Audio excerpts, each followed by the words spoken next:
यदि तुम्हारे जीवन में विपत्ति, दुख और संकट घिर जाए तो भगवान को कोसना नहीं, इसलिए बता रहे ये वो स्थिति प्रदान करने के लिए है जो तुम कभी किसी साधना से नहीं प्राप्त कर सकते। दुखान्य और सुखान्य, जब दुख आए तो जान लेना कि सच्चे सुख की प्राप्ति का अवसर आ गया है। एक श्रीमद् भागवत में प्रसंग है तितिक्षु ब्राह्मण का। उसने कभी भी धर्म नहीं किया था, जीवन भर धन कमाया, परिवार का खूब विस्तार था, कंजूस स्वभाव का था, खूब पैसा एकत्रित करता, परिवार को भी नहीं सुख सुविधाएं देता, ना स्वयं लेता। जब हम धर्म नहीं करते हैं तो एकत्रित किया हुआ धन विविध प्रकार से नष्ट हो जाता है। इसलिए बुद्धिमान वही है जो अपने धन का सदुपयोग कर ले। जमा करना केवल उसका लक्ष्य नहीं, उसका सदुपयोग होना। धन्य है जिन्होंने धन का सदुपयोग कर लिया। उसने सदुपयोग भी नहीं किया, ना तो शरीर में, ना देवी संपदा की प्राप्ति में, ना किसी धर्म में। अचानक आग लग गई, धन नष्ट हो गया। परिवार वाले वैसे ही घृणा करते थे क्योंकि सुख सुविधा साफ छोड़ दिए, उसे निकाल दिए घर से। संपत्ति का नाश, कोई मित्र नहीं, कोई व्यवहारी नहीं। बड़ी अद्भुत घटना श्री कृष्णचंद्र जी उद्धव जी को सुना रहे। अब उसके मन में आया कि अरे पूरा जीवन जिस परिवार के लिए कोई मेरा नहीं, जो धन कमाया वो तो भस्म हो गया, अब क्या? शरीर तो वृद्ध है, अब क्या?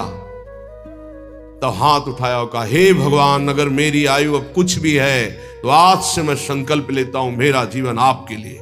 और इतना बड़ा महात्मा हुआ कि भगवान उसका यश गा रहे, पर देख लो उसके लोग उसको थूकते, पीटते, मारते, उसको सह करके वो ऐसा ब्रह्म ऋषि बना कि भागवत में उसकी चर्चा है। दुख भगवान की प्राप्ति निश्चित करा देता है यदि आप उबे ना तो। श्री स्वामी ओंकारानंद सरस्वती जी महाराज कह रहे थे, मेरे अंदर कोई भजन की कभी वृत्ति नहीं थी। मैं एक कपड़े का व्यापारी, नई अवस्था, आसपास कपड़े की दुकान थी, मेरी दुकान ज्यादा चलती थी। उन लोगों ने हमसे द्वेष कर लिया और रास्ते में घेर करके हमें बहुत मारा, जूतों से, थप्पड़ से, खून खच्चर कर दिया। जब मैं घर गया कपड़े भीजे हुए खून से, परिवार वाले बहुत रोए कि ऐसा मैं कुछ किसी से नहीं बोला, सह गया। पर उन लोगों में एक था बहुत ही दुष्ट, उसने 2-3 दिन बाद फिर अकेले मुझे मारा। तब मेरे दिमाग में आया कि कब तक पीटता रहूंगा, अब इसको मैं मारूंगा। तो व्यापारी था ही, मैंने करौली खरीदी, उन्हीं के बिल्कुल यथावत शब्द, करौली खरीदी और रास्ते में जहां मुझे पीटा था वहीं खड़ा हो गया। अब वो तो पीटने वाले थे, उनको डर तो था नहीं, उनको पता नहीं था कि मैं किस भाव में खड़ा हूं। जे भी हुआ है मैं दौड़ पड़ा, मार करौली, उनको मार डाला, उसको मार डाला और मार करके मैं कोतवाली पहुंचा और वहां आत्मसमर्पण कर दिया बिना किसी गवाही के। मेरी ही गवाही में मुझे तन्हाई की सजा दी गई। जब तक न्याय ना होगा तब तक तन्हाई की सजा। और उसमें था कि आसपास कीलें लगी थी, बस केवल खड़े हो सकते हो, बैठ सकते हो, ना इधर ना इधर, बिल्कुल सीधा।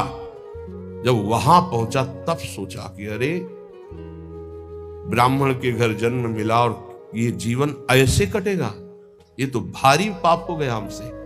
बस हाथ उठाया उसी तन्हाई में और कहा, एक बार मुझे अवसर दिया जाए, हे परमात्मा, हे परमेश्वर, मैं आजीवन आपका भजन करूंगा। ब्याह हुआ नहीं था, अब निकलने का कोई साधन नहीं। कुछ दिन तन्हाई के बाद जब बाहर उनको बैठाला गया, उन्होंने संकल्प किया, ना पानी पीऊंगा, ना भोजन पीऊंगा, प्राण त्याग दूंगा। अगर जीवित रहा और मुझे मुक्त अवस्था मिल गई तो मैं आजीवन संन्यास लेकर भगवान का भजन करूंगा। ऑफिसर आते, डंडे से मारते, थप्पड़ मारते, लातों से मारते, पर ना मैं बोलता, ना मैं पानी पीता, ना भोजन करता। दृढ़ संकल्प। अब ये चर्चा का विषय बन गया तो बोले बड़े अधिकारी कोई थे, वो आए और कहा हम एकांत में इससे बात करेंगे। तो हमसे कहा कि बोलो, क्या बात है? क्या तुम निर्दोष हो? तुम्हें फंसाया गया है?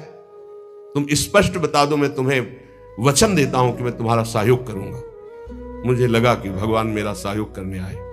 मैंने आंख उठाई और कहा, श्रीमान, आप जो भी है मुझे पता नहीं, पर मैं आपसे प्रार्थना करता हूं कि अगर मुझे छूट दे दी जाए तो मैं आजीवन संन्यास लेकर भजन करना। बोले पक्का? बोले हाँ। बोले आपकी रिपोर्ट में तो आपने ही कहा है मैंने कत्ल किया है, अब आपको एक सत्य के लिए झूठ बोलना पड़ेगा, मैं आपको बचा लूंगा।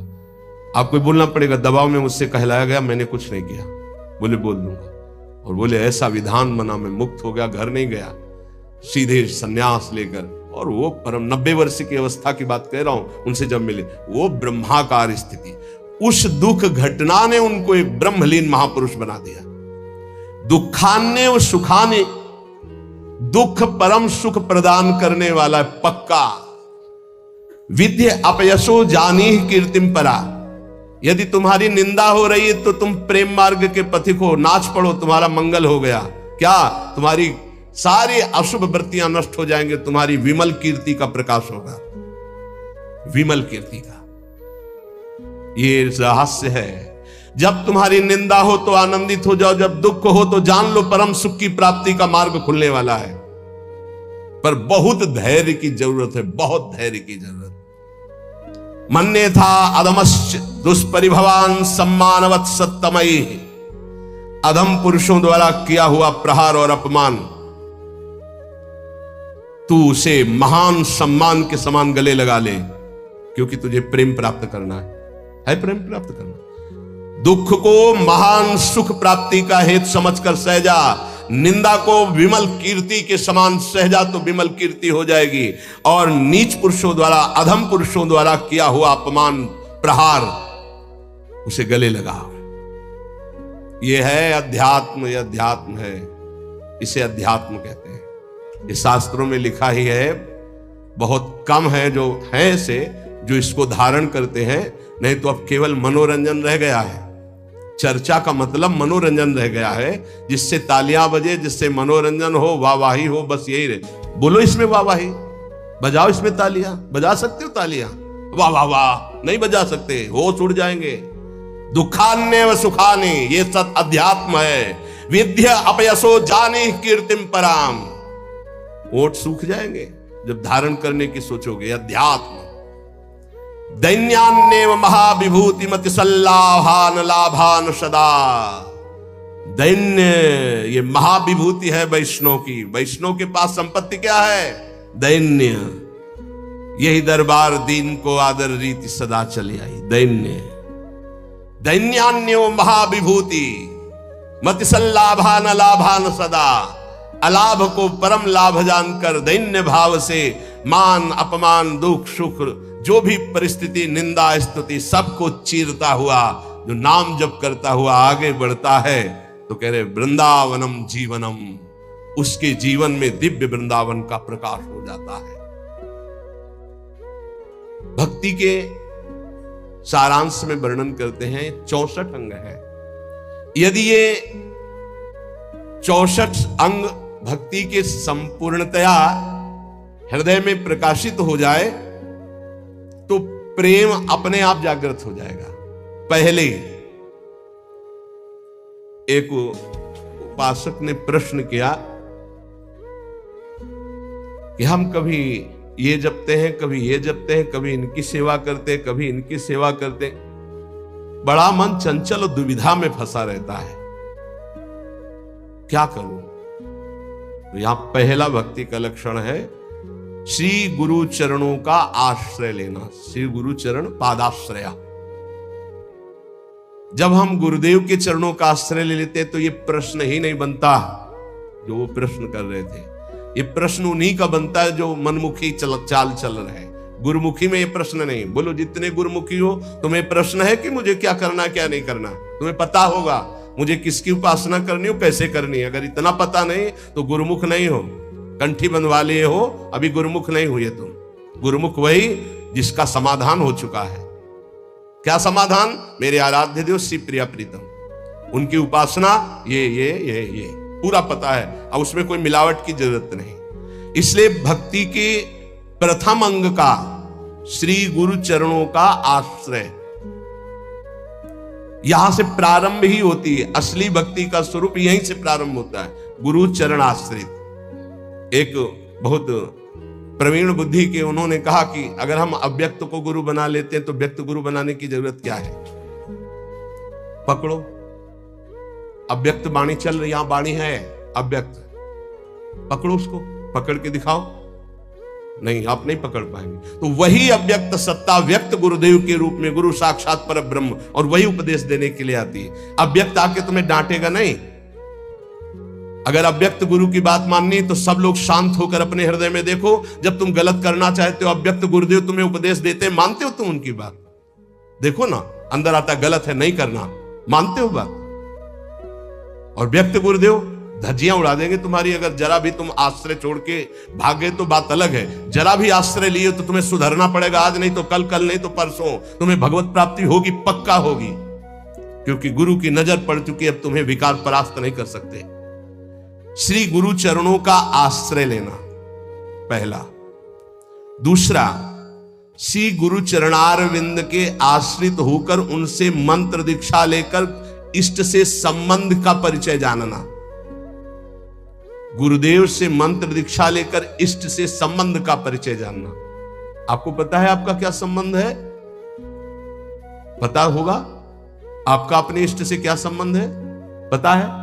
भाव संबंध को गुरुदेव जो प्रदान करते हैं वो तो पता ही होगा कि आपका आपके इष्ट से क्या संबंध है, नहीं है? हाँ, ये अंदर का विषय है। अपने इष्ट से क्या संबंध है ये आपको पता होना चाहिए। गुरु मंत्र दीक्षा और इष्ट संबंध भक्ति के 64 अंगों में दूसरा, पहला है सबसे पहला गुरु आश्रय। एक आए थे बहुत ज्ञानी जी, बहुत बड़े ज्ञानी। मुझे मोह क्यों है? भ्रम हो गया। ये भ्रम क्यों है? क्योंकि अज्ञान है। यह ज्ञान क्यों है? क्योंकि आप स्वीकार किए। ये आप कौन है?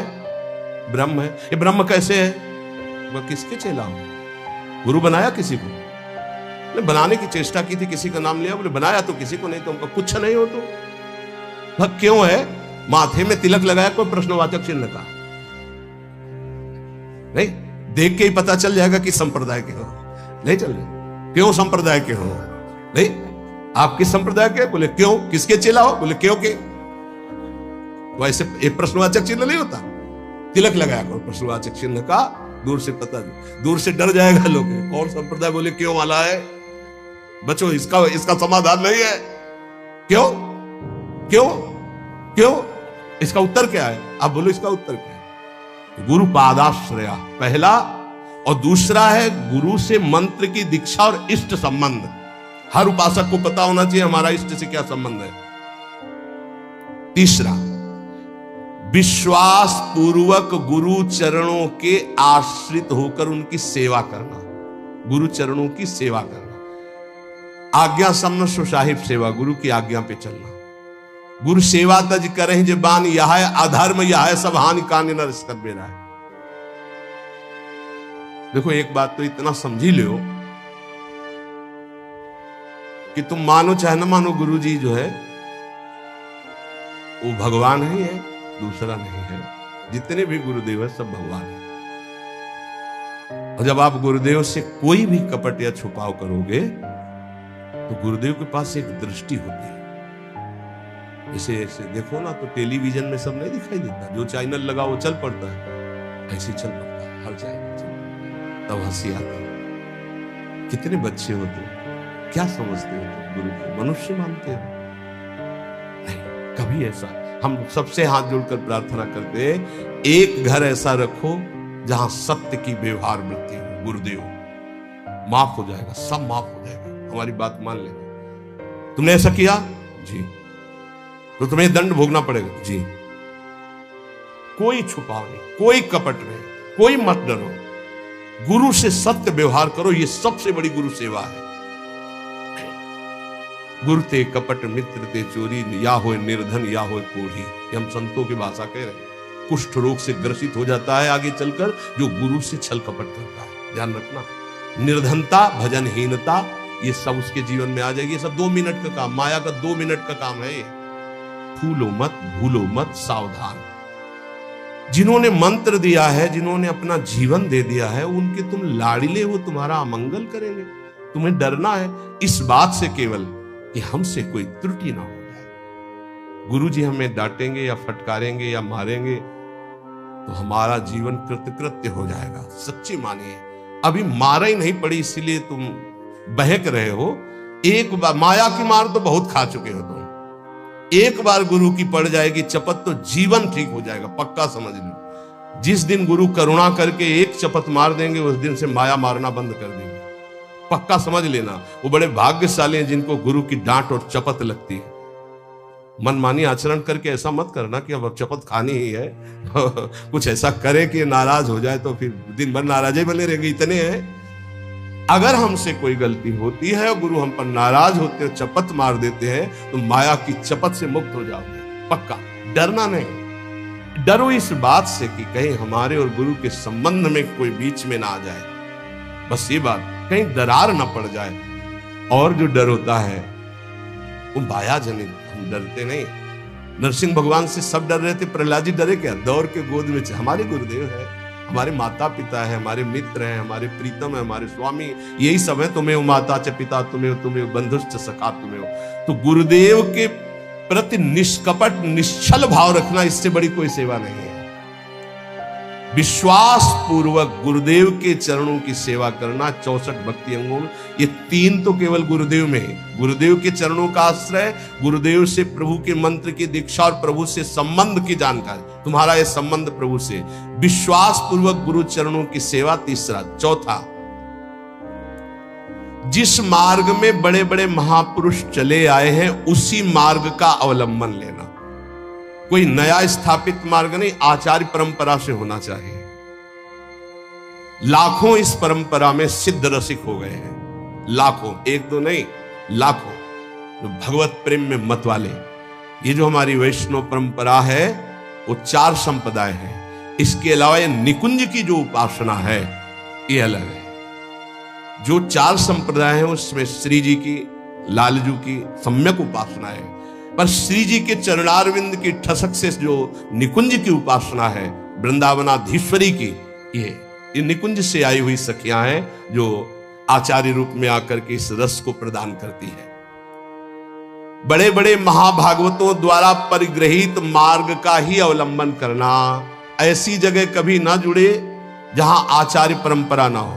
ध्यान रखो, परंपरा देखनी चाहिए, आचार्य परंपरा देखनी चाहिए।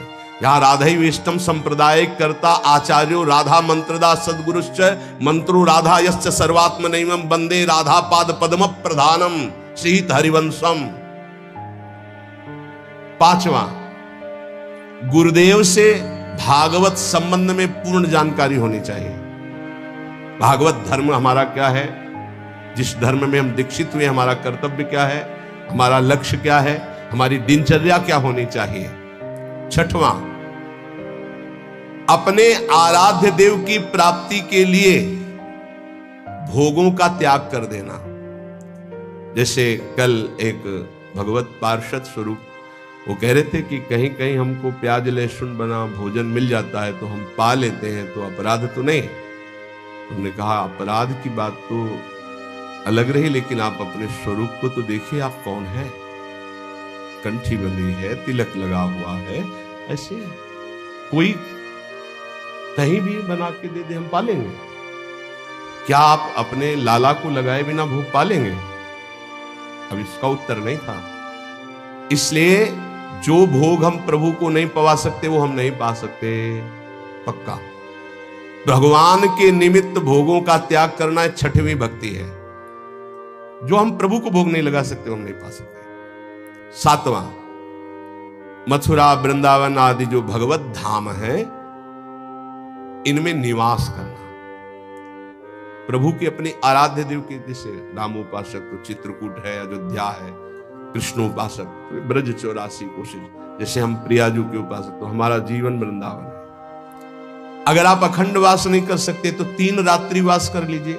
जीवन में कभी आपको फुर्सत मिले तो आ जाइए, 3 रात्रि वास। पहले दिन उपवास कीजिए, दूसरे दिन फलाहार, तीसरे दिन 1 बार अन्न और चौथे दिन चले जाइए। नियम से रहिए। अगर आप कभी अवसर मिले तो कार्तिक मास है, सावन मास है, 10-15 दिन रुक गए, नहीं है तो 3 रात्रि रुक गए, नहीं ज्यादा है तो 24 घंटे रुक गए, लेकिन यात्रा करनी चाहिए। महाप्रभु चैतन्य देव जी ने जब जगन्नाथपुरी में नवद्वीप के सब वैष्णव जन गए थे तब यही कहा था कि गृहस्थी में विशेष भगवत आराधना का समय नहीं रहता, तो साल 6 महीने में ऐसा समय निकालना चाहिए कि 2-4 दिन साधु समागम करें, धाम वास करें, पुरी में वास करें, भगवत दर्शन, ऐसा करना चाहिए। अगर संयोग बन जाए तो 1-1, 2-2 रुपए जोड़ने चाहिए कि ये जाकर हम वहाँ पशु पक्षियों की सेवा कर देंगे, ठाकुर को भोग लगा देंगे, 2-4 संतों को भोजन पवा देंगे। गृहस्थी में ऐसा करना चाहिए। और जो विरक्त भाव में वो तो धाम आदि का ही सेवन करते हैं। 7वां यह है मथुरा, वृंदावन, ब्रज, ऐसे 84 कोश है हमारा परम पावन ये ब्रज धाम, तो निवास करना चाहिए जितने दिन हो सके। अखंड तो को हो, कोई विशेष भाग्यशाली ये लाभ लेता है। 8वां, किसी के द्वारा दी हुई वस्तुओं को अगर विरक्त है तो उतना ही स्वीकार करे जितनी आवश्यकता है, अनावश्यक नहीं। और गृहस्थ है तो किसी के द्वारा दी हुई वस्तुओं को स्वीकार ही ना करे। ये भक्ति का 8वां अंग है। आप गृहस्थ हो, आप अगर नमक रोटी भोग लगाओगे ठाकुर जी को बहुत अच्छा लगेगा। अपनी कमाई का, अपने दूसरे से लेने की जरूरत नहीं। ये जो चटोरापन आ जाता है फिर उससे भक्ति नष्ट हो जाती है, चाहे गृहस्थ हो चाहे विरक्त हो। विरक्त जितनी आवश्यकता हो, गृहस्थ अपनी धर्म की कमाई, दूसरे के आगे हाथ फैलाना गृहस्थ का धर्म नहीं। 9वां, व्रतों का सम्मान करना। 64 भक्ति अंगों में है, जो भागवतिक व्रत हैं उनका सम्मान करना, उन दिनों में व्रत रहना, ऐसा। लेकिन यहां वृंदावन नित्य विहार उपासना में विधि निषेध नहीं दास अनन्य उत्कृष्ट व्रतधारी, यहां उत्कृष्ट व्रत धारण किया गया है। ज्ञान धर्म व्रत कर्म जिते सब काहू में नहीं मोह प्रतीति, रसिक अनन्य निशान बजायो एक श्याम श्यामापद प्रीति। सर्वस्व महाप्रसाद प्रसिद्ध ताके, ये सर्वस्व श्री जी की जूठन के आगे हमारा कुछ नहीं। श्री जी का उच्छिष्टामृत, 8 पैर उनका दुलार। 10वां, आंवला है, पीपल है, तमाल है, ये वृक्ष है, आप परिक्रमा कर रहे हैं तो इनको दाहिने कर लीजिए, दाहिने करके निकलिए। अगर आपको शहर में दिखाई दे रहा है कि आंवला, पीपल, तमाल आदि, तो थोड़ा 4 कदम चलकर उससे दाहिने का अपनी परिक्रमा में ले लीजिए, प्रणाम कीजिए। इनका सम्मान करना ये भक्ति का 10वां अंग है। 11वां, जो भगवान की निंदा करने वाले हैं, भक्तों की निंदा करने वाले हैं, भक्ति की निंदा करने वाले, ऐसे भगवत विमुख को पहचान ले और उसका कभी संग न करे। ये भक्ति का अंग है। ऐसा संग जिनके संग कुमति मति उपजे, करत भजन में भंग, तजोरे मन हरि विमुखन को संग। ये दीक्षा देने में एक अंग का वर्णन जरूर करते हैं कि ऐसे लोगों का संग कदापि न किया जाए। दूसरा कहते हैं कि भोजन, जैसे आप रिश्तेदार या नातेदार के यहाँ गए या कहीं गए, वहां मांस पात्रों में बनता है और आपने वैष्णव तिलक आदि लगा रखे, तो आपको खीर पूड़ी बना के दे तो भी आपको नहीं पाना है, क्योंकि रसोई तो वही है, पात्र तो वही। हमारा वैष्णव धर्म आज्ञा नहीं करता ऐसा। इसीलिए भगवान के लिए भोगों का त्याग करना। 12वां, अनाधिकारी को शिष्य बना लेना। गुरु को नरक जाना पड़ता है, ध्यान रखना। ये व्यवहार का विषय नहीं है। हरे शिष्य धन शोक न हरे, सो गुरु घोर नरक मा परे। एक दिन एक गुरु शिष्यों के साथ जा रहे थे तो एक बड़े केचुआ में, केचुआ समझते ना जो मिट्टी खाता है, लाल चींटी लगी थी हजारों। तो उनका गुरुदेव, कितना इसको कष्ट हो रहा होगा, क्या इसने ऐसा काम किया इसके कोमल शरीर को लाल चींटियां, लाल चींटी काट ले तो बहुत कष्ट होता है, खुजलाता, दाग बन जाता बहुत। बोले हजारों इसके कोमल शरीर में लगे। ध्यानस्थ हुए, कहा बेटा ये गुरुजी है, ये चेला है। ये गुरुजी है जो केचुआ बने हैं, और ये चेला है जो चींटी बनी, इनसे धन लिया है। भगवत प्राप्ति की कोई चर्चा नहीं, तो ये देखो ये लीला हो रही। एक न सुने एक नहीं देखा, गुरु शिष्य अंध बधिर कर लेखा। गुरुदेव उपदेश नहीं कर रहे अपने शिष्य को, गलत मार्ग में जा रहा है तो डांट नहीं रहे, और शिष्य गुरुदेव की बात नहीं सुन रहा, दोनों नरक भोगेंगे। अनाधिकारी को शिष्य बनाने का मतलब है अपनी गति में फर्क डाल लेना। इसलिए आरत अधिकारी जब पावे गूढ़ तत्व, ये व्यवहार का विषय नहीं कि आपके व्यवहार से हम दीक्षा दें, ये डायरेक्ट सीधा है। हमें अनुकूल लगा तो देंगे, हमारे धर्म के अनुकूल नहीं लगा तो कोई व्यवहार का विषय है, ये धर्म का विषय है, ये जीवन का विषय है। तुम थोड़ी नरक में हमारी रक्षा करोगे, हम तुम्हारी नरक में रक्षा करेंगे। हमारे अनुकूल चलना होगा, जो धर्म का आचरण है। अनाधिकारी को शिष्य बनाने का मतलब है गुरु अपने नरक का निमंत्रण कर देना, या तो सभा में मना कर दे। सेवा विचारम नामक ग्रंथ, उसमें हमने पढ़ा था कि यदि शिष्य आज्ञा का पालन नहीं करता अनाधिकारी, तो सभा में खड़े होकर के उसका त्याग कर दे, बता दे कि हम त्याग करते हैं, आज के बाद स्वीकार नहीं है शिष्यत्व इसका, हमारी आज्ञा का उल्लंघन, तो आप बच जाओगे, नहीं तो भोगना पड़ेगा। 13वां, भक्ति के विरोधी ग्रंथों का कभी अवलोकन न करें। कॉमिक्स पढ़ रहे हैं, ये पढ़ रहे हैं, वो देख रहे हैं, ये देख रहे हैं, ये करते हैं, वो गेम खेलते। अरे यार, राधा राधा राधा राधा राधा, कृष्ण कृष्ण कृष्ण कृष्ण कृष्ण, इसमें समय लगाना है कि उसमें लगाना है? मजीरा उठाओ, 1 घंटा कीर्तन करो, भागवत उठाओ, 10 अध्याय पाठ करो, गीता जी उठाओ, उसका ये भगवत मार्ग भाई। भगवत विरोधी भावों को नहीं, भगवत विरोधी ग्रंथों को नहीं। 14वां, जिससे हमारी भक्ति में बाधा पड़े ऐसे कभी कार्य ना करें। बड़े बड़े व्यवहारिक कार्य, बड़े बड़े सामाजिक कार्य, बड़ी बड़ी सभाएं जिससे हमारा भजन छूटे, ठीक। पूज्य पंडित गया प्रसाद जी महाराज गिरिराज वाले, तब माना जाएगा कि आपका भजन हुआ जब बड़े से बड़े शुभ कार्य के अनुष्ठान का मन न चले।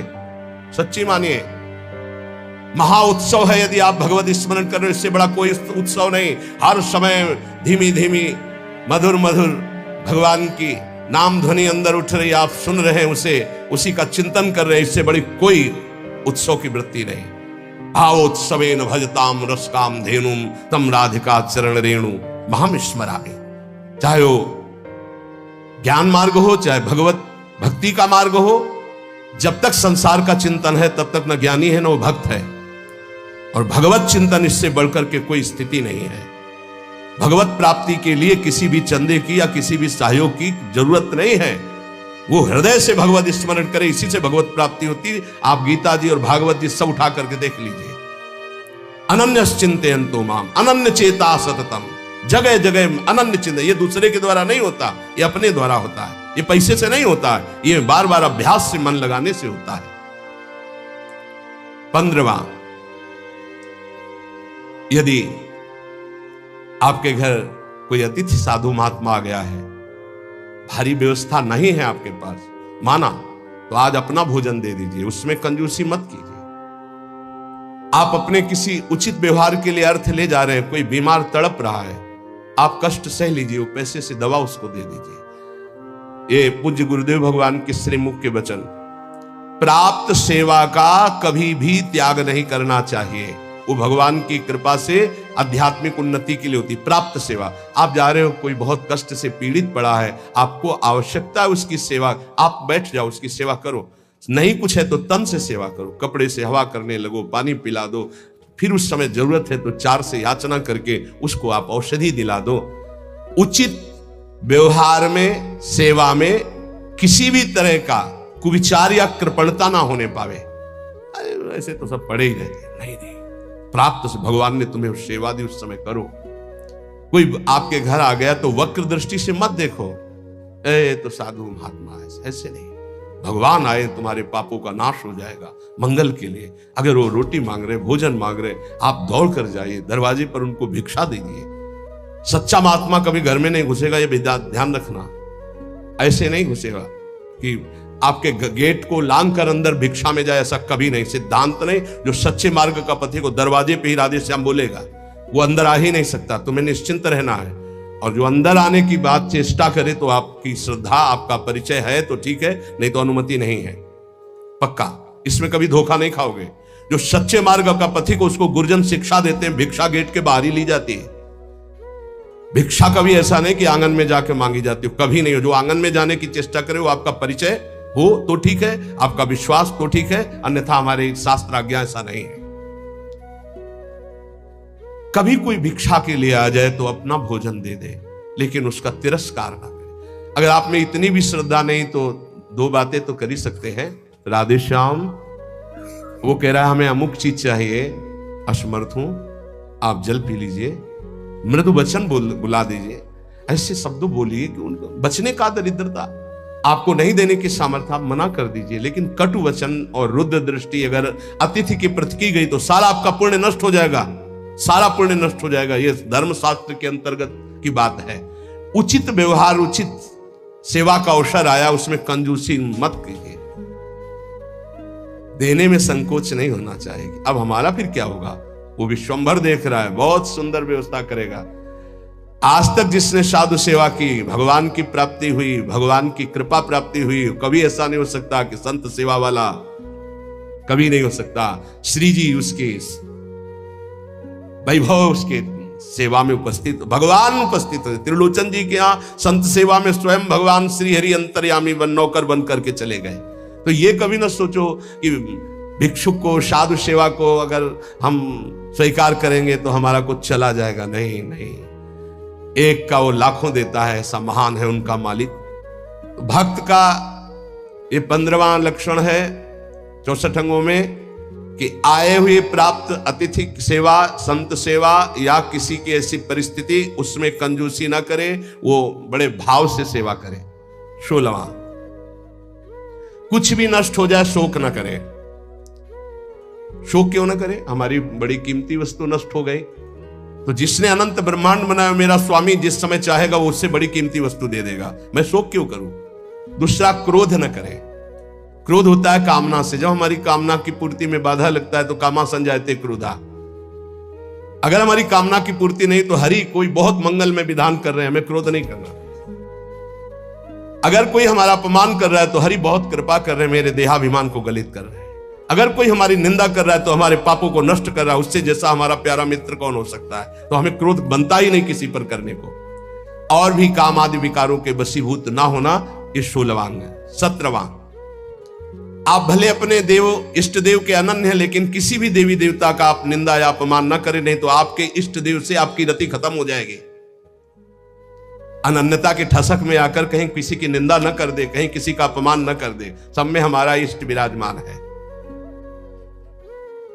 18वां, किसी भी जीव को वाणी से, तन से, मन से उद्वेग ना दे और किसी के द्वारा दिए हुए उद्वेग से उद्वेगित ना हो। ये बहुत काम की बात है। कोई कितना भी उद्वेग दिलाना चाहे, आप उद्वेगित ना हो, आप अंदर से व्यथित ना हो, नहीं तो आपकी निष्ठा में फर्क पड़ जाएगा, साधुता में फर्क पड़ जाएगा। और 19वां, 32 सेवा अपराध और 10 नामापराधों से बचे।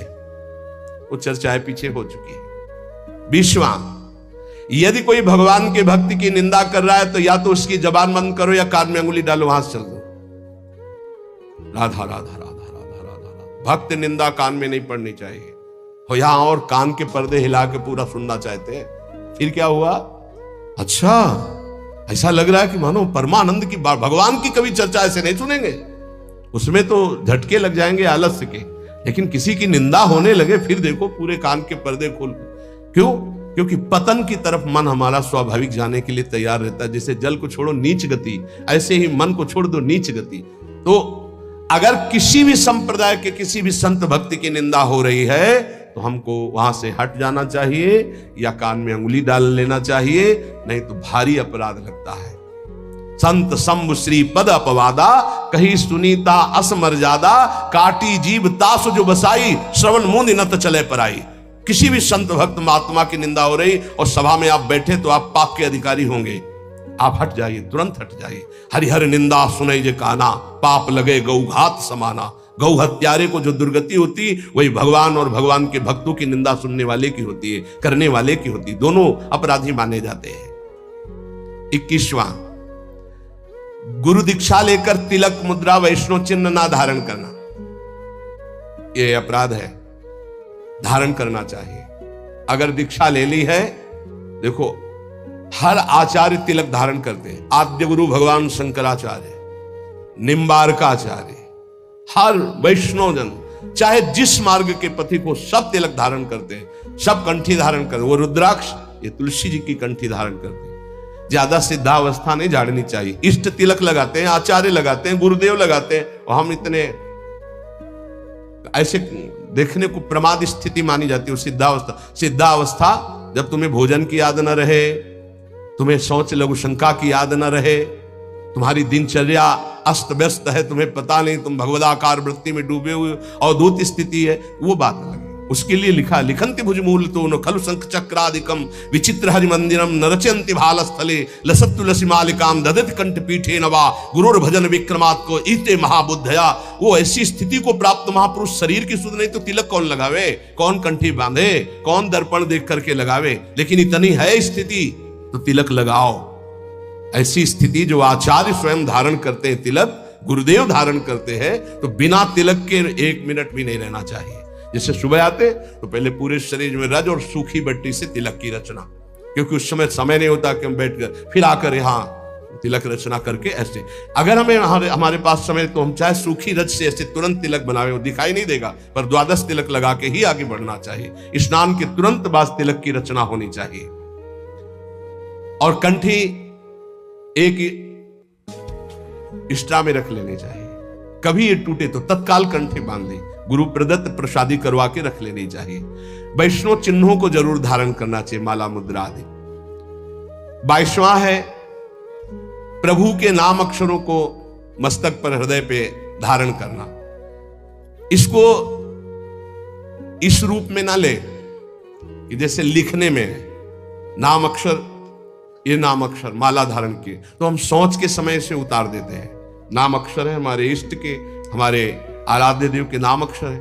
आराध्य देव का, गुरुदेव का नाम रूप विराजमान है, छाती से लगा रहता है। पर जब हम शौच आदि क्रिया करते तो इनको हम पवित्र स्थान में या अपने आस जो सैया है सिराने रख देते हैं या ऐसे उच्च स्थान पर रख देते हैं। अगर हम राधा नाम मस्तक पर लिखें इसके अनुसार, अगर इसको हम इस भाव में अर्थ लेते हैं कि प्रभु के नामाक्षरों को शरीर पर धारण करना, ये है।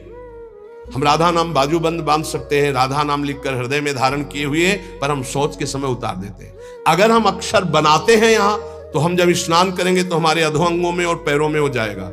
हमारी श्रद्धा कहती है कि हमें ऐसा नहीं करना चाहिए, क्योंकि वही नाम हमारे सिंहासन में बैठ, वही नाम हमारा आराध्य देव, और उसी नाम को जब हम नहाएंगे स्नान करेंगे तो वो हमारे अधोअंगों में होते हुए पैरों तक जाएगा। ऐसा हम बर्दाश्त नहीं कर सकते, क्योंकि हम उसी नाम का चरणामृत ऐसे लेते हैं कि कहीं एक बूंद भी जमीन पे ना गिरने पावे।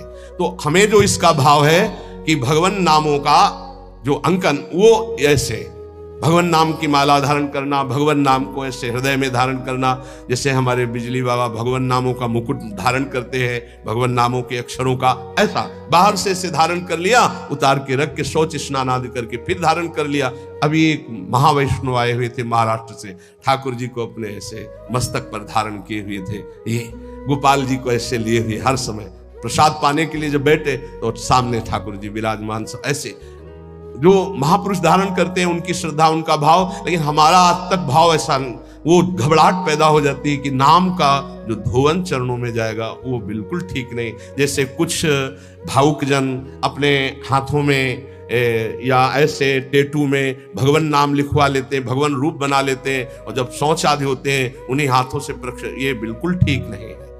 आपको भगवत रूप पहना, यहाँ पहनिए, समय से उतार कर टांग दीजिए, फिर शौच स्नान करके फिर धारण कर लीजिए। ऐसा मत कीजिए जो ये अंकित करवाना है, तुम्हें ज्ञान नहीं। अब यहाँ लिखा है राधा कृष्ण, अब शौच तो वही पानी, वो हाथ धोना, वही नहाओगे वही, ये फिर नाम का जो प्रकाश है वो आनंद में नहीं आ पाएगा। ये बात, नाम का आदर, नाम का आदर करना। एक बार पूज्य राधा बाबा ने देखा कि ठाकुर घनश्याम दास जी गीता वाटिका बैठे ही अंगुली से ऐसे लिख दिया राधा, और बाबा उधर से निकले तो अरे ठाकुर ये गलती क्या कर दी, अब इसके एक कण में भी पैर पड़ेगा सारे सुकृत नष्ट हो जाएंगे। राधा नाम लिखा है, बैठ गए बाबा, पूरी रथ समेटी, एक एक सब समेट करके और तुलसी के घेरे में डाला का ठाकुर ऐसी गलती मत करना।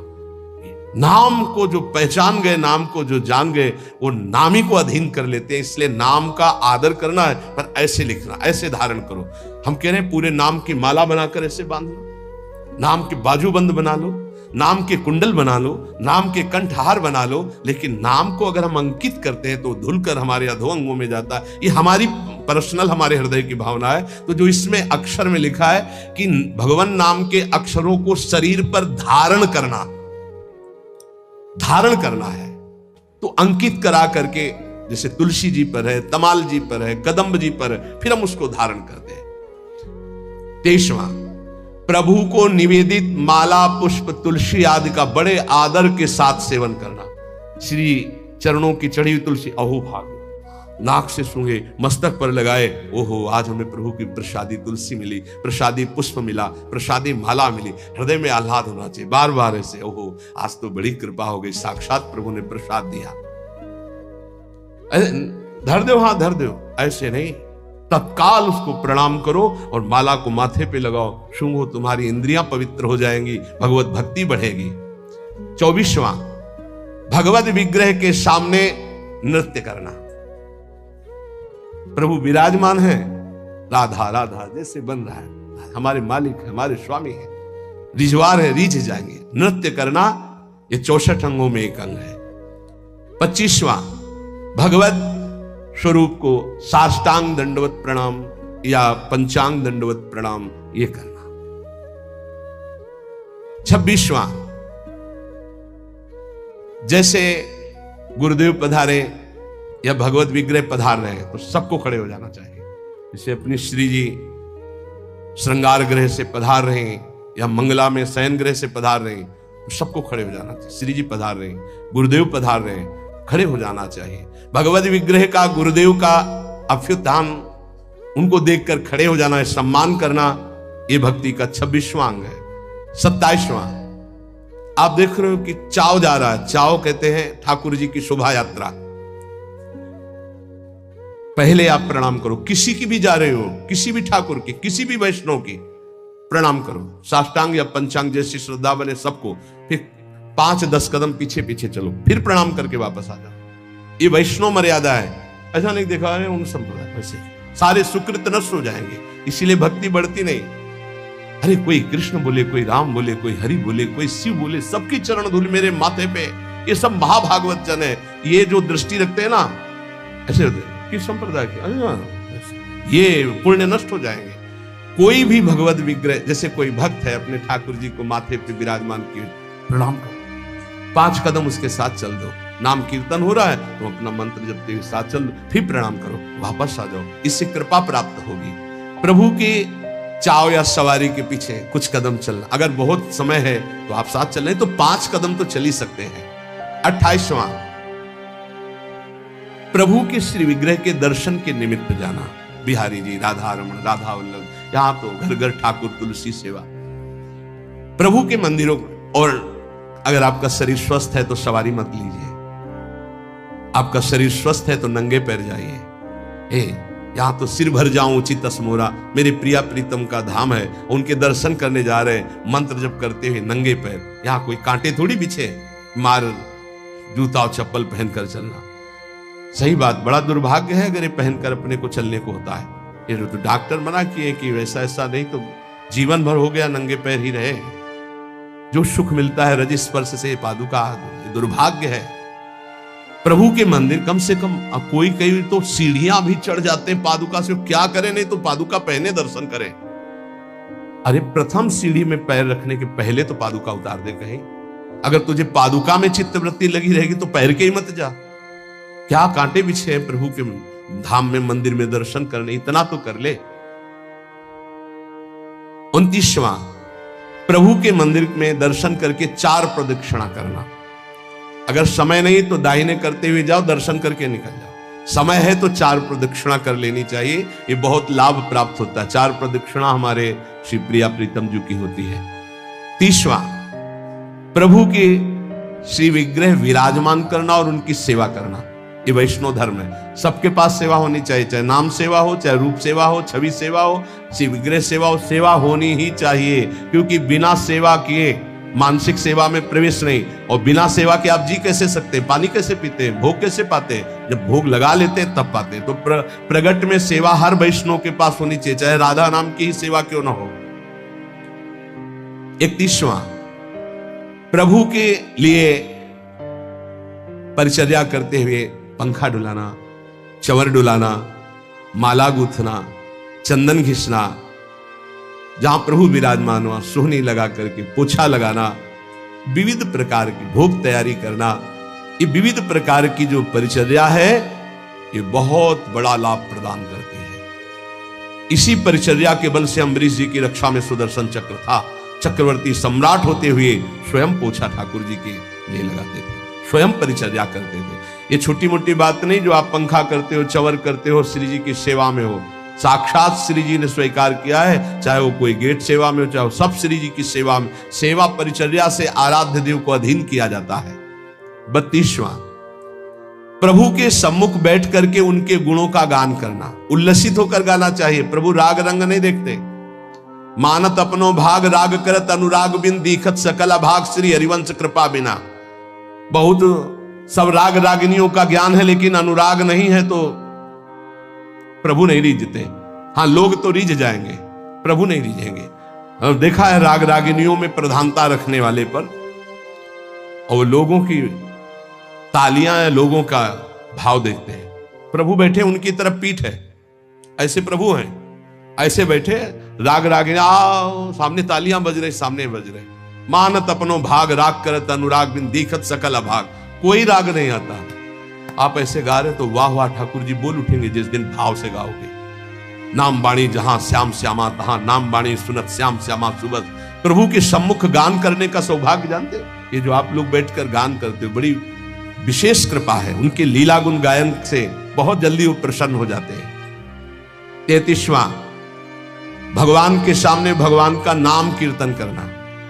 ये जो आप लोग करते हैं, हृदय आह्लादित हो जाता है। राधा राधा जब आलाप लेते हैं तो जैसे दूध गैस में चढ़ाओ तो उफान नहीं आती, ऐसे भक्तों के हृदय में उफान आनंद की आती उच्च स्वर से नाम कीर्तन सुनकर। 34वां, इष्ट मंत्र का जाप का नियम होना। जैसे गुरुदेव देते 11 माला, 21 माला, 33 माला, जो भी, वो संख्या जरूर पूरी करनी चाहिए। इष्ट मंत्र की जो संख्या है गुरुदेव ने जो दिया है, ये भक्ति का अंग है, जरूर पूरा करना चाहिए। ध्यान देना चाहिए कि हमें इतना मंत्र जो गुरुदेव ने कहा वो जपना ही जपना है। इष्ट मंत्र का नियम पूर्वक जप का ये भाव गुरुदेव ने जो दिया उसको पूरा करना चाहिए। 35वां, रोज प्रभु से प्रार्थना करनी चाहिए, उनकी कृपा मांगनी चाहिए। रो रो कर उनके दर्शन की इच्छा, उनके प्रेम की इच्छा, उनके चिंतन की इच्छा, यही हमारी भिक्षा, ऐसा मांगना चाहिए। रोज 4 शब्द तो बोलना चाहिए, लाडली कृपा करो। अपना निरंतर नाम हमारे हृदय में चला दो। प्रिया जो और कोई चिंतन न बन पावे, बस आपका चिंतन बना रहे, ऐसा मन से बातें करनी चाहिए, वही प्रार्थना है। 36वां, महापुरुषों के द्वारा गाए हुए स्तोत्र और पदों का गायन करना चाहिए।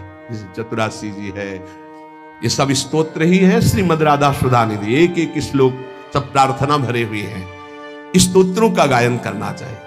37वां, प्रभु के निवेदित किए हुए प्रसाद का बहुत महत्व रखना चाहिए। जैसे प्रसाद आया तो खड़े हो जाना चाहिए। भगवत प्रसाद आया, प्रणाम करके हाथ में जो तत्काल पाना चाहिए, तत्काल। प्रसाद की महिमा चाहे किनका तत्काल, ऐसा नहीं रख दो फिर पा लेंगे समय आने पर, अभी हमारे पास समय नहीं, ये अपमान हो गया प्रसाद। भगवत प्रसाद का सबसे पहला सम्मान, माथे पे लगाओ, प्रणाम करो। अगर आप बैठे हो प्रसाद आया तो खड़े हो जाओ, पहले प्रसाद का सम्मान करो, भगवत स्वरूप मानना। एक कह रहे थे कि हम कुछ भी पाते हैं तो हमारा भजन रुकता है, तो हमका कुछ क्यों पाते हो? गुरु प्रसाद पाओ, भगवत प्रसाद पाओ। हाँ बोले वही तो हमका उसे कुछ में क्यों बोले? भगवत प्रसाद पाने से भजन में विक्षेप पड़ता है। बोले असली बात है कि विक्षेप पड़ जाता है, तो यहां तक टिटुआ तक कौन बोला कि खाओ? थोड़ा प्रसाद पाओ और देखो भजन होता है कि नहीं होता है। अब हलवा पूड़ी सब तो ठाकुर जी हजम कर पाएंगे, वो तो विश्वम्भर है, वो तो आग पी गए, तुम पियोगे क्या? वो तो पी गए आग, दावानल में सब सखाओ जब गौएं हुई, ऐसे कह के मुंह पे पी गए। देखो भगवत प्रसाद किनका लो तो मधुकरी भरपेट पाओ, जो मंदिर से प्रसाद मिले तो किनका ले ले, ये सिद्धांत वैष्णवों का रहा है। एक बार झाड़ू मंडल के पूज्य महाराज बलराम दास जी महाराज, उनको वृद्ध अवस्था में एकदम काम वेदना जागृत हो गई। उनको कोई माताएं स्नान करेंगी तो दृष्टि, तो उन्होंने कहा कि अब जीवन को नहीं रखेंगे, गलत भाव आ गए। तो सब भक्तों ने कहा कि चलो वृंदावन की परिक्रमा लगाते हैं, तो नाम कीर्तन करते हुए परिक्रमा लगाई तो जो विकार आया था वो हट गया। बहुत बड़ा प्रभाव है जिससे आपका ज्यादा दिमाग संसार की तरफ आकर्षित होने लगे। तो कोई अन्न चला गया दूषित, तो आप वृंदावन की गिरिराज जी की परिक्रमा लगा लो, पूरा नशा उतर जाएगा, जो अन्न आदि का दोष का है वो नष्ट हो जाएगा। कहां अपने सुख में बाधा हुई, वहां कोई प्यार दिखाई नहीं देगा। अपने सुख के लिए ही सब जीव प्यार करते हैं, सब क्रियाएं करते हैं, सब विचर रहे हैं केवल अपने सुख के लिए। नावा अरे जायाई कामाय जाया प्रिया भवती, आत्मनस्तु कामाय जाया प्रिया भवती। इसी तरह से जो पुत्र वित्त जो भी सुख है वो अपने सुख के लिए है। हमें सुख मिलता है इसलिए हमें पुत्र प्रिय है, पुत्री प्रिय है, धन प्रिय है, मकान प्रिय है, हमें सुख मिलता है। जिस दिन हमें सुख मिलना बंद हो गया, हमारा प्यार कहीं नहीं रह जाएगा। अब ये सुख का तारतम्य देखना है कि वास्तविक क्या इनमें सुख है। देखो यहां कह रहे हैं नावा अरे पति कामाय पति प्रियो भवति। पति प्रिय नहीं है, पति से कामना की पूर्ति होती इसलिए प्रिय है। ऐसे कितने उदाहरण हैं, पुत्र के लिए, पत्नी के लिए, माता पिता के लिए, अलग अलग संबंधों में। हमारा शास्त्र कहता है हम केवल सुख से प्यार करते हैं, सुख से, अपने सुख से। अगर हमको दुख का संबंध दिखाई देने लगे तो सब संबंध छोड़ दें। और सुख है नहीं, केवल सुख की छाया में फंसा करके ये माया हमें बांधे हुए है। जिसे तुम सुख समझते हो ये सुख नहीं, सुख की छाया है, समझ पड़ती नहीं, ये गिरधर की माया है। जैसे किसी व्यक्ति की छाया को पकड़ने चलो कभी पकड़ में नहीं आएगा, क्योंकि वो व्यक्ति की छाया है। तो ये सुख की छाया सी दिखाई देती मृत्यु लोक में या ब्रह्मा के द्वारा रचे हुए अन्य लोकों में। सुख तो सुख सिंधु भगवान के नाम रूप लीला धाम में है। इस सुख का तारतम्य वर्णन करते हुए कहते हैं कि सबसे बड़ा सुख जो आनंद सिंधु सुख राशि, सीकर तय त्रैलोक सुपासी। सीकर कहते हैं एक बूंद जैसे ऐसे मारो उसमें जो छोटे कण निकलते हैं उसे सीकर कहते हैं। आनंद समुद्र भगवान के एक बिंदु के, एक सीकर के सुख से पूरा त्रिभुवन सुपास, पूरा त्रिभुवन सुखी हो रहा है। जो सुख का आभास भी मिल रहा है वो सच्चिदानंद भगवान है, इसलिए सुख का आभास मिल रहा है। शास्त्र कहता है यदि आनंद की प्राप्ति करनी तो आनंदो ब्रह्मेति गजानाथ आनंदादेव खलविमानि भूतानि जायन्ते आनंदेन जातानि जीवन्ति आनंदम प्रयन्त्यभि संविशन्ति थी। वेद कहता है आनंद से ही हमारी उत्पत्ति हुई है। हम आनंद सिंधु भगवान के अंश हैं, इसलिए सहज सुख राशि, चेतन अमल सहज सुख राशि। आनंद ब्रह्म है, उसी आनंद ब्रह्म से हमारी उत्पत्ति हुई, अर्थात हम उसके अंश हैं। हमारा स्वरूप भी आनंद स्वरूप ही है और आनंद की ही हम खोज कर रहे हैं। आनंद के लिए ही हम कर्म कर रहे हैं, आनंद के लिए ही हमारा जीवन है। पर हम आनंद में प्रविष्ट होना नहीं जाने कि आनंद है कौन सा। हम समझते हैं शरीर में आनंद है, पुरुष शरीर में, स्त्री शरीर में, अमुक धन में, अमुक भोग में, अमुक क्रिया में। आज तक किसी को आनंद नहीं, ग्लानि और पश्चाताप प्राप्त हुआ।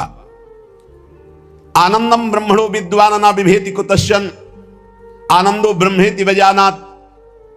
जो परमात्मा है, योगी जन जिसे परमात्मा कहते हैं, ज्ञानी जन जिसे ब्रह्म कहते हैं, भक्त जन जिन्हें भगवान कहते हैं, प्रेमी जन जिन्हें लाडले कहते हैं, वो आनंद स्वरूप हैं, वो सुख समुद्र हैं।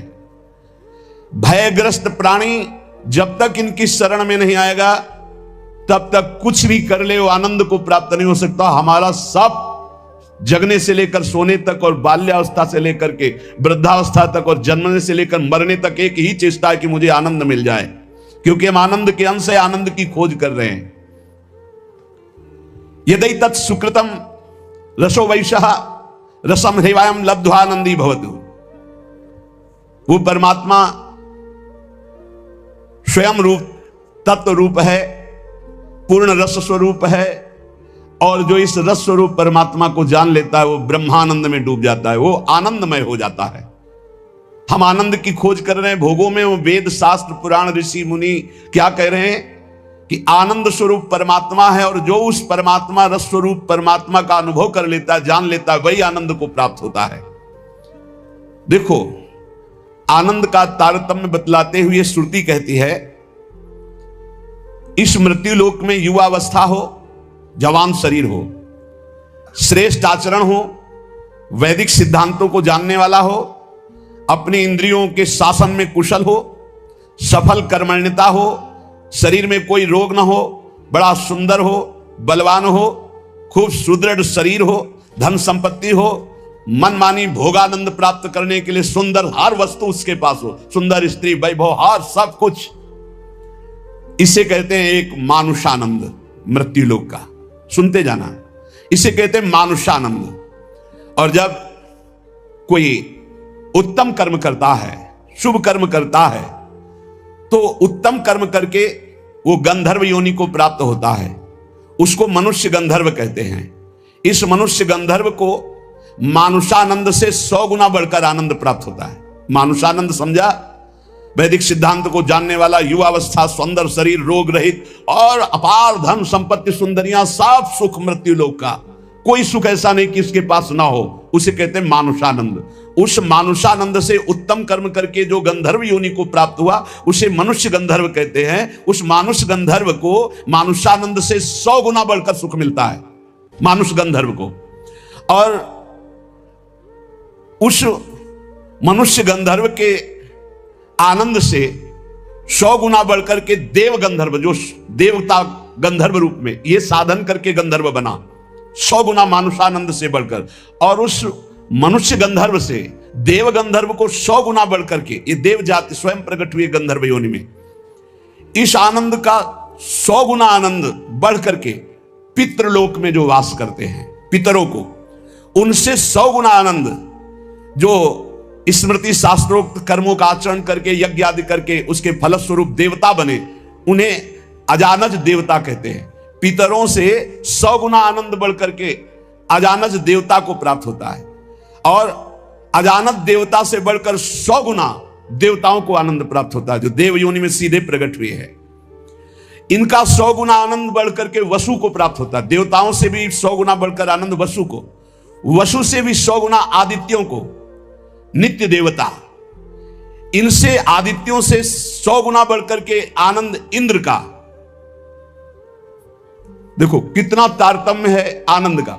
और इंद्र के आनंद से 100 गुना आनंद बढ़कर के बृहस्पति जी का, बृहस्पति जी के आनंद से 100 गुना आनंद बढ़कर के प्रजापतियों का, दक्ष प्रजापति आदि, ऐसे प्रजापतियों के 100 गुना आनंद बढ़कर के परमेष्ठी पद, ब्रह्मा के पद में, और जिनको ब्रह्मलोक तक कहीं आसक्ति नहीं है, ऐसे जो ब्रह्मनिष्ठ श्रोत्रीय महापुरुष हैं, उनके उस अखंडानंद का तो वर्णन ही नहीं किया जा सकता, जिसे मोक्ष सुख कहते हैं।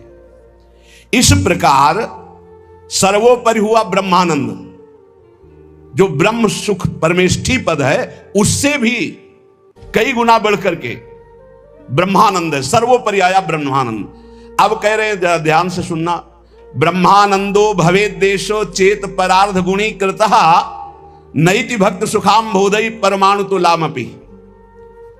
परार्ध कहते हैं एक के ऊपर 17 शून्य लगावे, एक लिखे और 17 शून्य लगावे तो जो संख्या बनती है उसे परार्ध कहते हैं।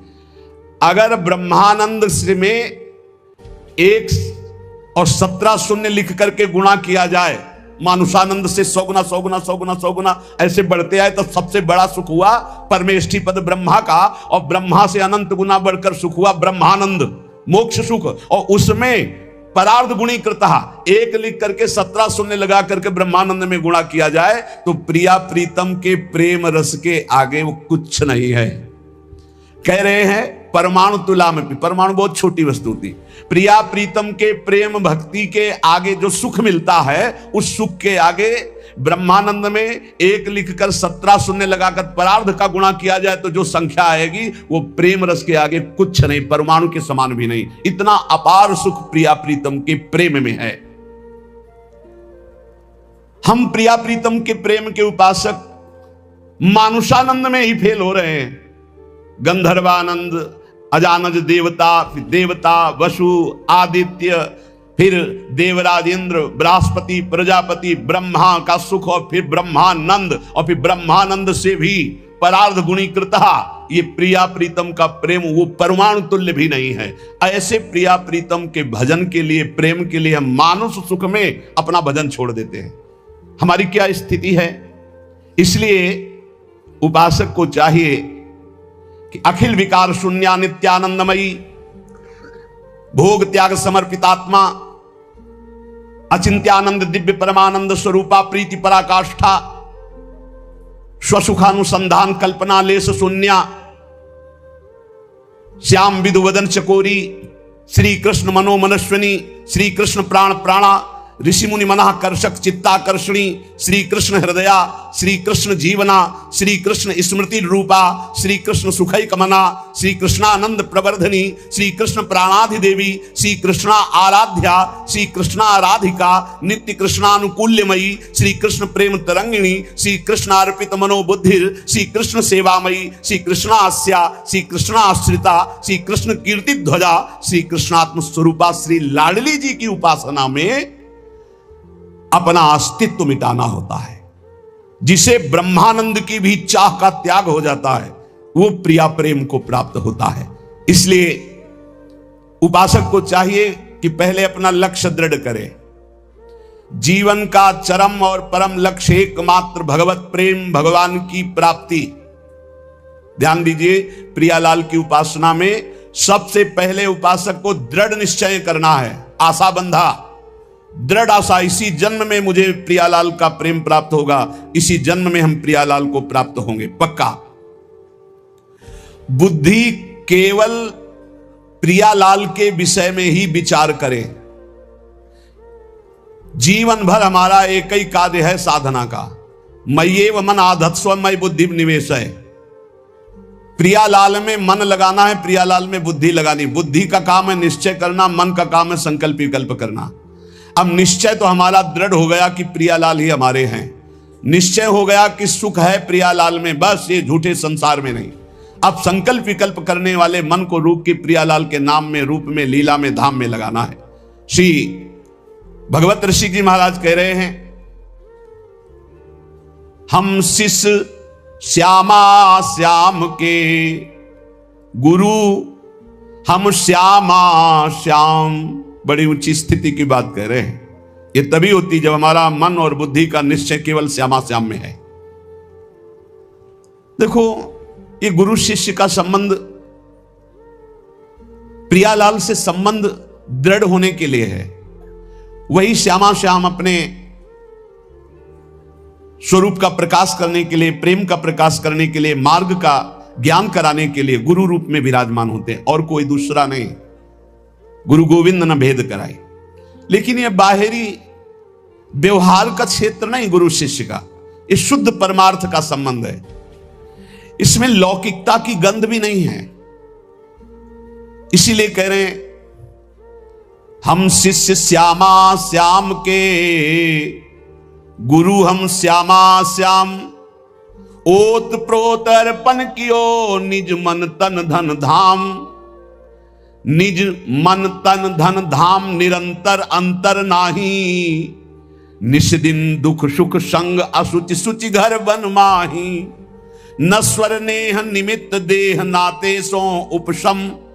भगवत हमारे प्राण सदा भगवत के हैं हम। भगवत ऋषि जी कह रहे, हम किसी और के न शिष्य हैं और न किसी के गुरु हैं। हम देहाभिमानी गुरु चेला नहीं है। चेला काहू के नहीं, गुरु काहू के ना है। सखी लड़ेती लाल की रहत महल के माहे। राय महल के माए टहल सब करे निरंतर। दंपति अत्य कुलाए पलक कहूं पर है जो अंतर। भगवत भगवत कहां करे नहीं, हम बिनु केला ताते हम परिहरे देह मानी गुरु चेला। ये देह मानी संबंध नहीं है। आध्यात्मिक संबंध का आधार है गुरु भाव। ये देह भाव वाला संबंध नहीं कि जैसे भाई बहन और रिश्ते नाते ऐसे गुरु भी बना लिए। ये सिर्फ अध्यात्म का संबंध है। प्रायः देह भाव में ही स्थित होकर के देह भाव को ही गुरु मान लिया जाता है। नहीं, ये देह भाव का नाश करने के लिए संबंध है गुरु शिष्य का। देह भाव को पुष्ट करने के लिए नहीं, नष्ट करने के लिए है। अपने देह की उपेक्षा करके गुरु को सच्चिदानंद के स्वरूप में स्वीकार करना परमार्थ का स्वरूप है।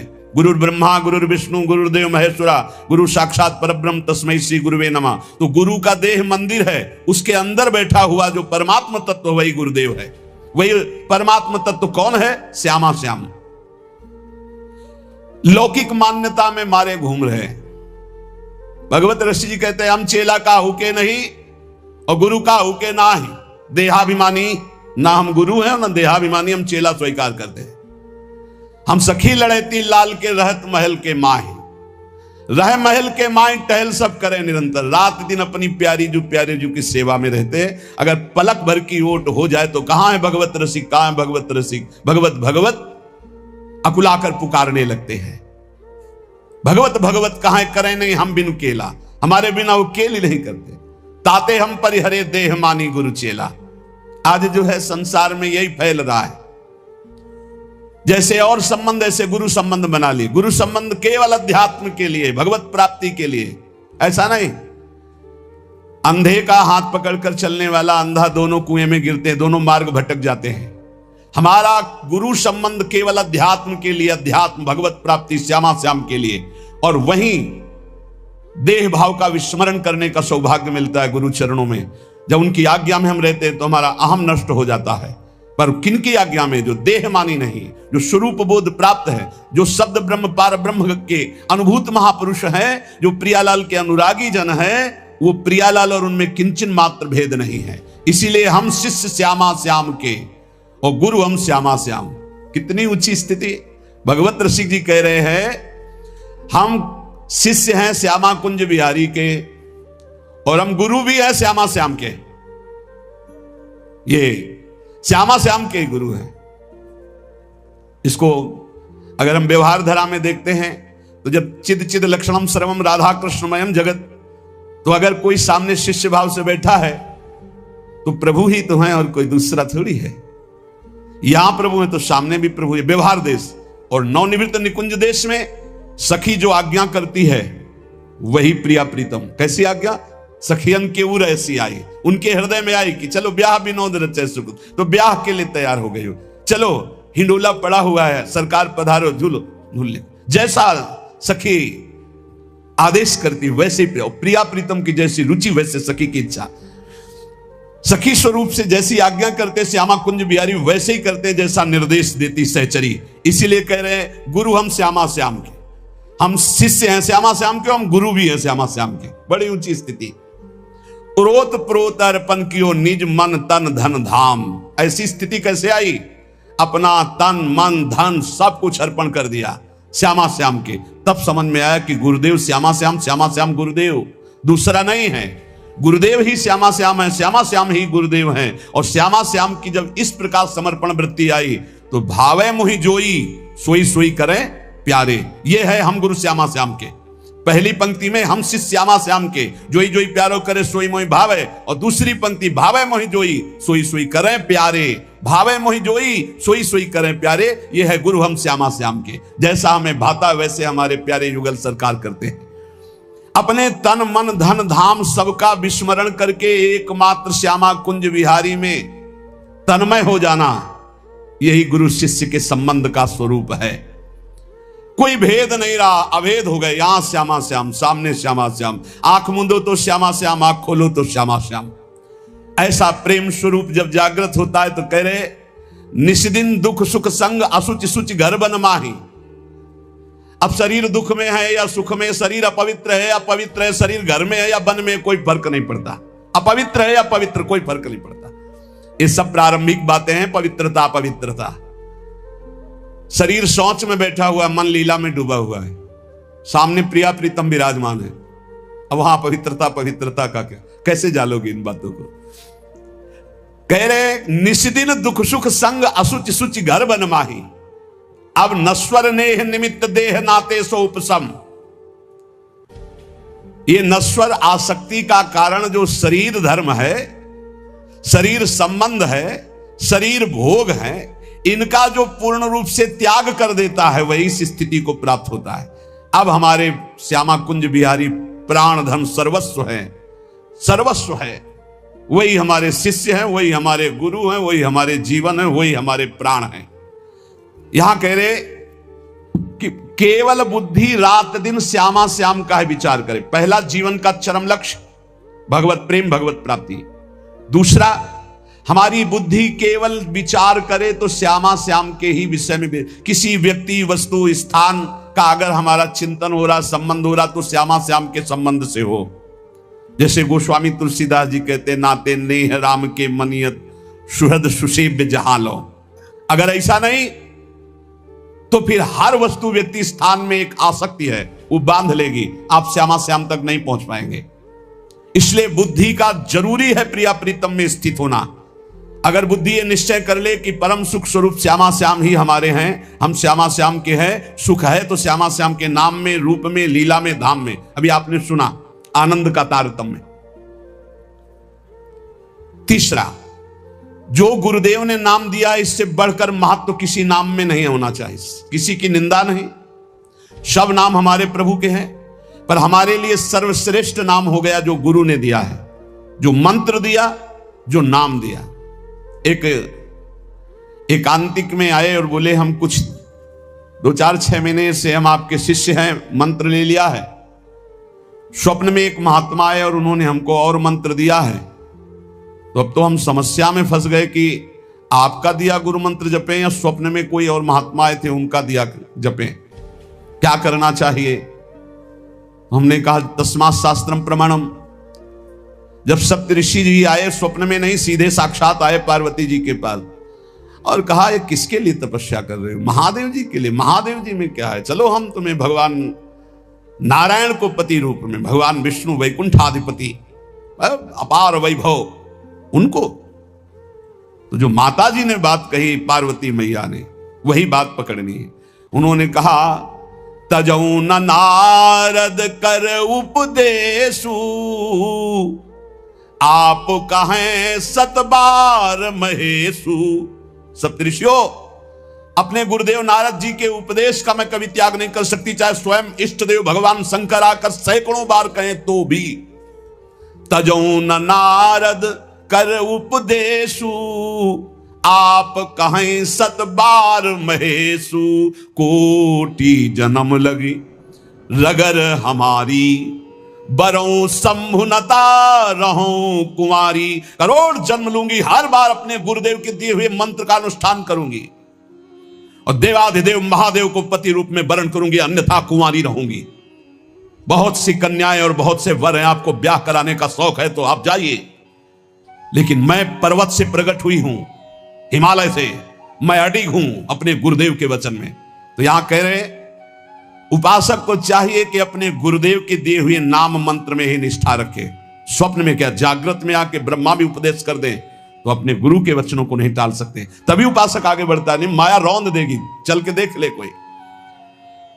नित्य निरंतर गुरु प्रदत्त नाम और रूप, जो रूप गुरुदेव ने बताया, हमारे गुरुदेव क्या नाम रूप बता रहे, बोले राधा वल्लभ लाल को हृदय ध्यान मुख नाम। ये गुरुदेव हरिवंश चंद्र जो बोल रहे हैं, सब सोहित निष्काम मति श्री वृंदावन विश्राम। श्री राधा वल्लभ लाल को हृदय ध्यान मुख नाम। बस रात दिन राधा वल्लभ श्री हरि, राधा राधा। गुरुदेव कह रहे राधा नामैव कार्यम हेनुदिन मिलितम साधना घीष्ट कोटिस। राधा राधा यदि ऐसा कहने को मिल जाए तो सब बात बन जाए। गुरुदेव ही कह रहे हैं, हरिवंश चंद्र जी कह रहे हैं, अनुल्लिख्यानंतानपि तदपि राधान मधुपतिर महाप्रेमा विष्टम तो परम देयम विमृशति तवैकम श्री राधे गृणते ही नामामृत रसम महिम्नः का सीमाम स्पृशति उदास्य का मनसाम। अब राधा नाम के लिए कल हम दिखा भगवान शंकराचार्य जी के पद पर विराजमान होकर कि भगवान शंकर भी नहीं चाहते हैं कि राधा तत्व को हमें बोलना पड़े, क्योंकि जब पार्वती जी प्रश्न करती हैं तो गंभीर हो जाते हैं। पार्वती जी ने हटकर पूछा, आप गंभीर क्यों हो जाते? तो कहते बहुत गुप्त रस है, इसके लिए विशिष्ट अधिकार चाहिए हे देवी, इसलिए जब जब आप प्रश्न करती मैं मौन धारण कर लेता हूं। तो उन्होंने कहा जब भगवान शंकर मौन धारण करते हैं तो हमारी सामर्थ्य कहां कि हम राधा तत्व पे बोल सके। वो ऐसा बड़ा आनंद मिला। बोले हमारी सामर्थ्य कहां कि राधा तत्व पे बोल, राधा किशोरी कृपा करें और फिर वो हमसे बुलवाएं तो बात हो सकती है, हमारी सामर्थ्य तो नहीं कि मैं बोल पाऊं। ये बड़ा ही गूढ़ रस है। जब तक रसिक महापुरुषों के द्वारा दी गई सांगो पांगो उपासना नहीं की जाती तब तक प्रियालाल के प्रेम सुना भी ब्रह्मानंद में 1 लगाकर 17 शून्य परार्ध गुणा किया जाए तो जो श्यामा श्याम से सुख मिलता है वो लव मात्र होगा। ब्रह्मानंद लव मात्र होगा, गुणा करने पर जो संख्या आएगी, अपार सुख मिलता है प्रिया प्रीतम में। ऐसी प्रिया प्रीतम की प्राप्ति के लिए जो रसिक गुरुदेव ने नाम दिया है, मंत्र दिया है, रूप दिया है, उसी में हमें स्थित रहना है। देखो, मन को एक सच्चिदानंद में लगाना है। माया क्या करती, भटकाव बनाई रहती है, ये विक्षेप पड़ता रहता है। अब मन इसमें नहीं लग रहा है, उसमें चलो, उसमें चलो, ये इसकी चाल है। हमको सांगो पांग उपासना पकड़ लेनी अपने गुरु प्रदत्त, अपने आचार्य प्रदत्त। चौथा, समस्त इंद्रियां भोग विलास के लिए लालायित रहती है, सबकी। अब इनको भोग देना भी है, बिना भोग के, बिना विषय के जीवित नहीं रह सकते। शरीर चलाना है, सेवा धर्म पूर्ति करनी है, पानी पीना भी विषय है, अन्न पाना भी विषय है, देखना भी विषय है, सुनना भी विषय है, सब विषय के अंतर्गत आता है। तो यहां अपनी इंद्रियों से जो विषय ग्रहण करना है वो भागवतिक करना है। जैसे हमें पानी पीना है तो प्रभु को अर्पित करके राधा वल्लभ लाल की जय, और फिर भावना करो हृदय में प्रभु विराजमान है, जलपान करो। भोजन भोग अर्पित किया, भगवत स्वरूप प्रसाद, हम प्रसाद पा रहे। वस्त्र प्रसादी, सुनना भगवत विषय, देखना भगवत भाव, बोलना भगवत संबंध से। हर इंद्रियों के विषय को हमें भगवत संबंध से युक्त कर लेना है। यदि भगवत प्राप्ति करनी है, भगवत प्रेम प्राप्त करना है, तो पहला चरम लक्ष्य, मुझे इसी जन्म में भगवत प्राप्ति करनी, भगवत प्रेम प्राप्त करना है। दूसरा, बुद्धि का पूर्ण समर्पण अपने आराध्य देव श्यामा श्याम में। तीसरा, गुरु प्रदत्त नाम रूप लीला गुण सेवा उपासना सांगोपांग गुरु प्रदत्त। चौथा, समस्त इंद्रियां भगवत संबंध से युक्त। जब हम स्वसुख वांछा से युक्त होकर कोई भी विषय सेवन करते हैं, वो भगवत विमुख हो जाता है। जैसे हम कोई सूंघा वस्तु और प्रभु के संबंध से युक्त नहीं, ये स्वसुख वांछा से युक्त सूंघना, ये बंधन कारक हो गया। ये राधा वल्लभ लाल जी का प्रसादी इत्र, अच्छा फूहा, कितना अब ये भक्ति वर्धक होगा, पाप नाशक होगा और आपके हृदय में आह्लाद। कोई भी क्रिया भगवत विमुख नहीं होनी चाहिए। हमारी प्रत्येक चेष्टा भगवत संबंध के लिए है। हमारा शौच स्नान भी भगवत संबंध के लिए। जैसे पात्र मार्जन करते हैं, ऐसे हम लघु शंका शौच आदि से निवृत्त होकर पवित्र होकर अपने प्रभु की सेवा, प्रभु के सुमिरन में, वो भी भजन का एक अंग है। समस्त इंद्रियां सदा सर्वदा केवल भगवत विषयों के संबंध में ही रहे, सो सुख वांछा में न रहे। पांचवा, जीव का चिंतन प्रत्येक क्षण पदार्थ, व्यक्ति, परिस्थिति, विचार भोगों के, क्रियाओं के, संबंधियों के, जहां जहां जाए वहां से हटाकर अपने लक्ष्य श्यामा श्याम में लगाओ, या जहां जहां जाए वहां प्रिया प्रीतम की भावना करो। जीवन का प्रत्येक पल किसी व्यक्ति के विचार में, वस्तु के विचार में, स्थान के विचार में, भोग विचार में, जहां जहां जाए वहां से हटाकर श्यामा श्याम में लगाओ, या जहां जहां जाए वहां श्यामा श्याम को देखो। छठवां, चित्त की एक एक वृत्ति से तुम्हारे आराध्य देव कभी हटने ना पावे। बड़ी उत्तम स्थिति होती है उस उपासक की, एक एक वृत्ति भगवदाकार करनी है। जैसे समुद्र में करोड़ों तरंगे, ऐसे चित्त में लाखों करोड़ों वृत्तियां, हर वृत्ति भगवदाकार। गोपी जनों की थी, विक्रेतु कामा खिल गोप कन्या मुरारी पादार्पित चित्त वृत्ति, दध्यादिकम मोह वशादवोचत गोविंद दामोदर माधवेति। कैसी स्थिति, बोले बेचने जा रहे हैं दही, पर चित्त की वृत्ति में गोविंद बसे, मुरारी बसे, तो वो कैसे पुकार रही, कोई गोविंद ले ले, कोई दामोदर ले ले, कोई माधव ले ले। तो ब्रजवासी जन कहते हैं बावरी क्या बेच रही, तब शुद्ध आती, अच्छा नहीं तो बोल रही कोई गोविंद ले ले, कोई दामोदर ले ले, कोई माधव ले ले।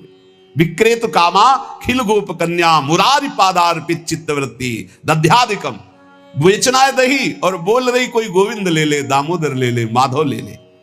चित्त की एक एक वृत्ति श्यामा श्याम में अर्पित, ये बहुत आनंद का विषय। गाढ़ चिंतन, जब कभी भगवान की कृपा से तुम्हें सौभाग्य मिलेगा कि 2-4 मिनट के लिए शरीर का विस्मरण हो जाए, पूर्वापर की स्मृति लोप हो जाए और वर्तमान में जो चिंतन चल रहा उसी में तदात्म हो जाए, फिर देख लो कैसा आनंद आता है। कभी सौभाग्य से 1-2 मिनट के लिए स्थिति जिसकी आई हो या आएगी तो आप देख लेना, पूर्वापर का विचार खत्म, मैं कौन हूं, कहां हूं, कैसा हूं, सब खत्म। केवल स्मृति, मात्र स्मृति, भगवत स्मृति, प्रिया प्रीतम की स्मृति। उस समय जो आनंद, उसका वर्णन नहीं हो सकता। यही आनंद आता है जब एक एक वृत्ति प्रभु में लगा दो। नित्य नई उमंग, नित्य नवीन उत्साह, नित्य नया आनंद उस उपासक को प्राप्त होता है जिसकी हर एक वृत्ति प्रभु में लग जाती है। हर एक वृत्ति लगाने से लगेगी, तत्काल थोड़ी कोई सिद्ध हो जाता है। भगवान ने इसीलिए गीता जी में कहा, अभ्यास योग युक्तेन चेतसा नान्यगामिना। ऐसा अभ्यास करो कि चित्त की एक भी वृत्ति कहीं बाहर ना जाए। राधा राधा राधा वल्लभ श्री हरिवंश। 7वां, कहीं भी आसक्ति ना हो, सारी की सारी आसक्ति, सारी की सारी ममता केवल एक युगल सरकार में। बहुत सुख मिलता है, अपार सुख मिलता है। जिससे प्यार होता है, अपनापन होता है, उसकी बात सुनने में सुख मिलता है। अरे वो दिशा अच्छी लगती है, वो दिशा अच्छी लगती है। जिधर अपना प्यारा बसता है ना, वो दिशा अच्छी लगती है। उधर से आई हुई वायु ऐसा लगता है प्यारे का आलिंगन हो रहा है। अभी वो प्रेम जागृत नहीं हुआ, इसलिए उस एरिया को कोई आ जाए, अच्छा आप उधर से आए, जहां अपना प्यारा बसता है उस क्षेत्र का कोई आ जाए तो ऐसा लगता है प्यारा मिल गया। उधर की वायु आ जाए तो प्यारा है। जहां प्रीतम जी देश की प्यारी लागे पौर, जिधर प्रीतम बसते उधर से यस्या कदापि वसनांचल खेलनोत। जिधर हमारी प्यारी जो प्यारे जो सारी आसक्ति, सारी ममता एक बार युगल सरकार के चरणों में समर्पित करने का बहुत बढ़िया अवसर है। बार बार तो बनत नहीं। या संजोग अनूप मानुस्तन वृंदा विपिन रसकन संग विविरूप, बहुत बढ़िया अवसर मिल गया है। मनुष्य शरीर, महामहिम परम पावन वृंदावन धाम का सानिध्य, रसिकों का संग और युगल सरकार की उपासना, सर्वोपरि उपासना। अभी आपने आनंद के तारतम्य में सुना। सारी की सारी आसक्ति, सारी की सारी ममता केवल युगल सर। जब ममता हो जाती है तो श्यामा श्याम, ऐसे कोई बोले ना राधा राधा, तो एकदम हृदय में क्या दे दूं इसे, क्या कर दूं, बार बार एक ऋण सा हृदय में जागृत। इसने राधा नाम सुना दिया, इसने प्यारी जू का नाम सुना दिया, क्या इसको दे दूं, ऐसा हृदय लगता है।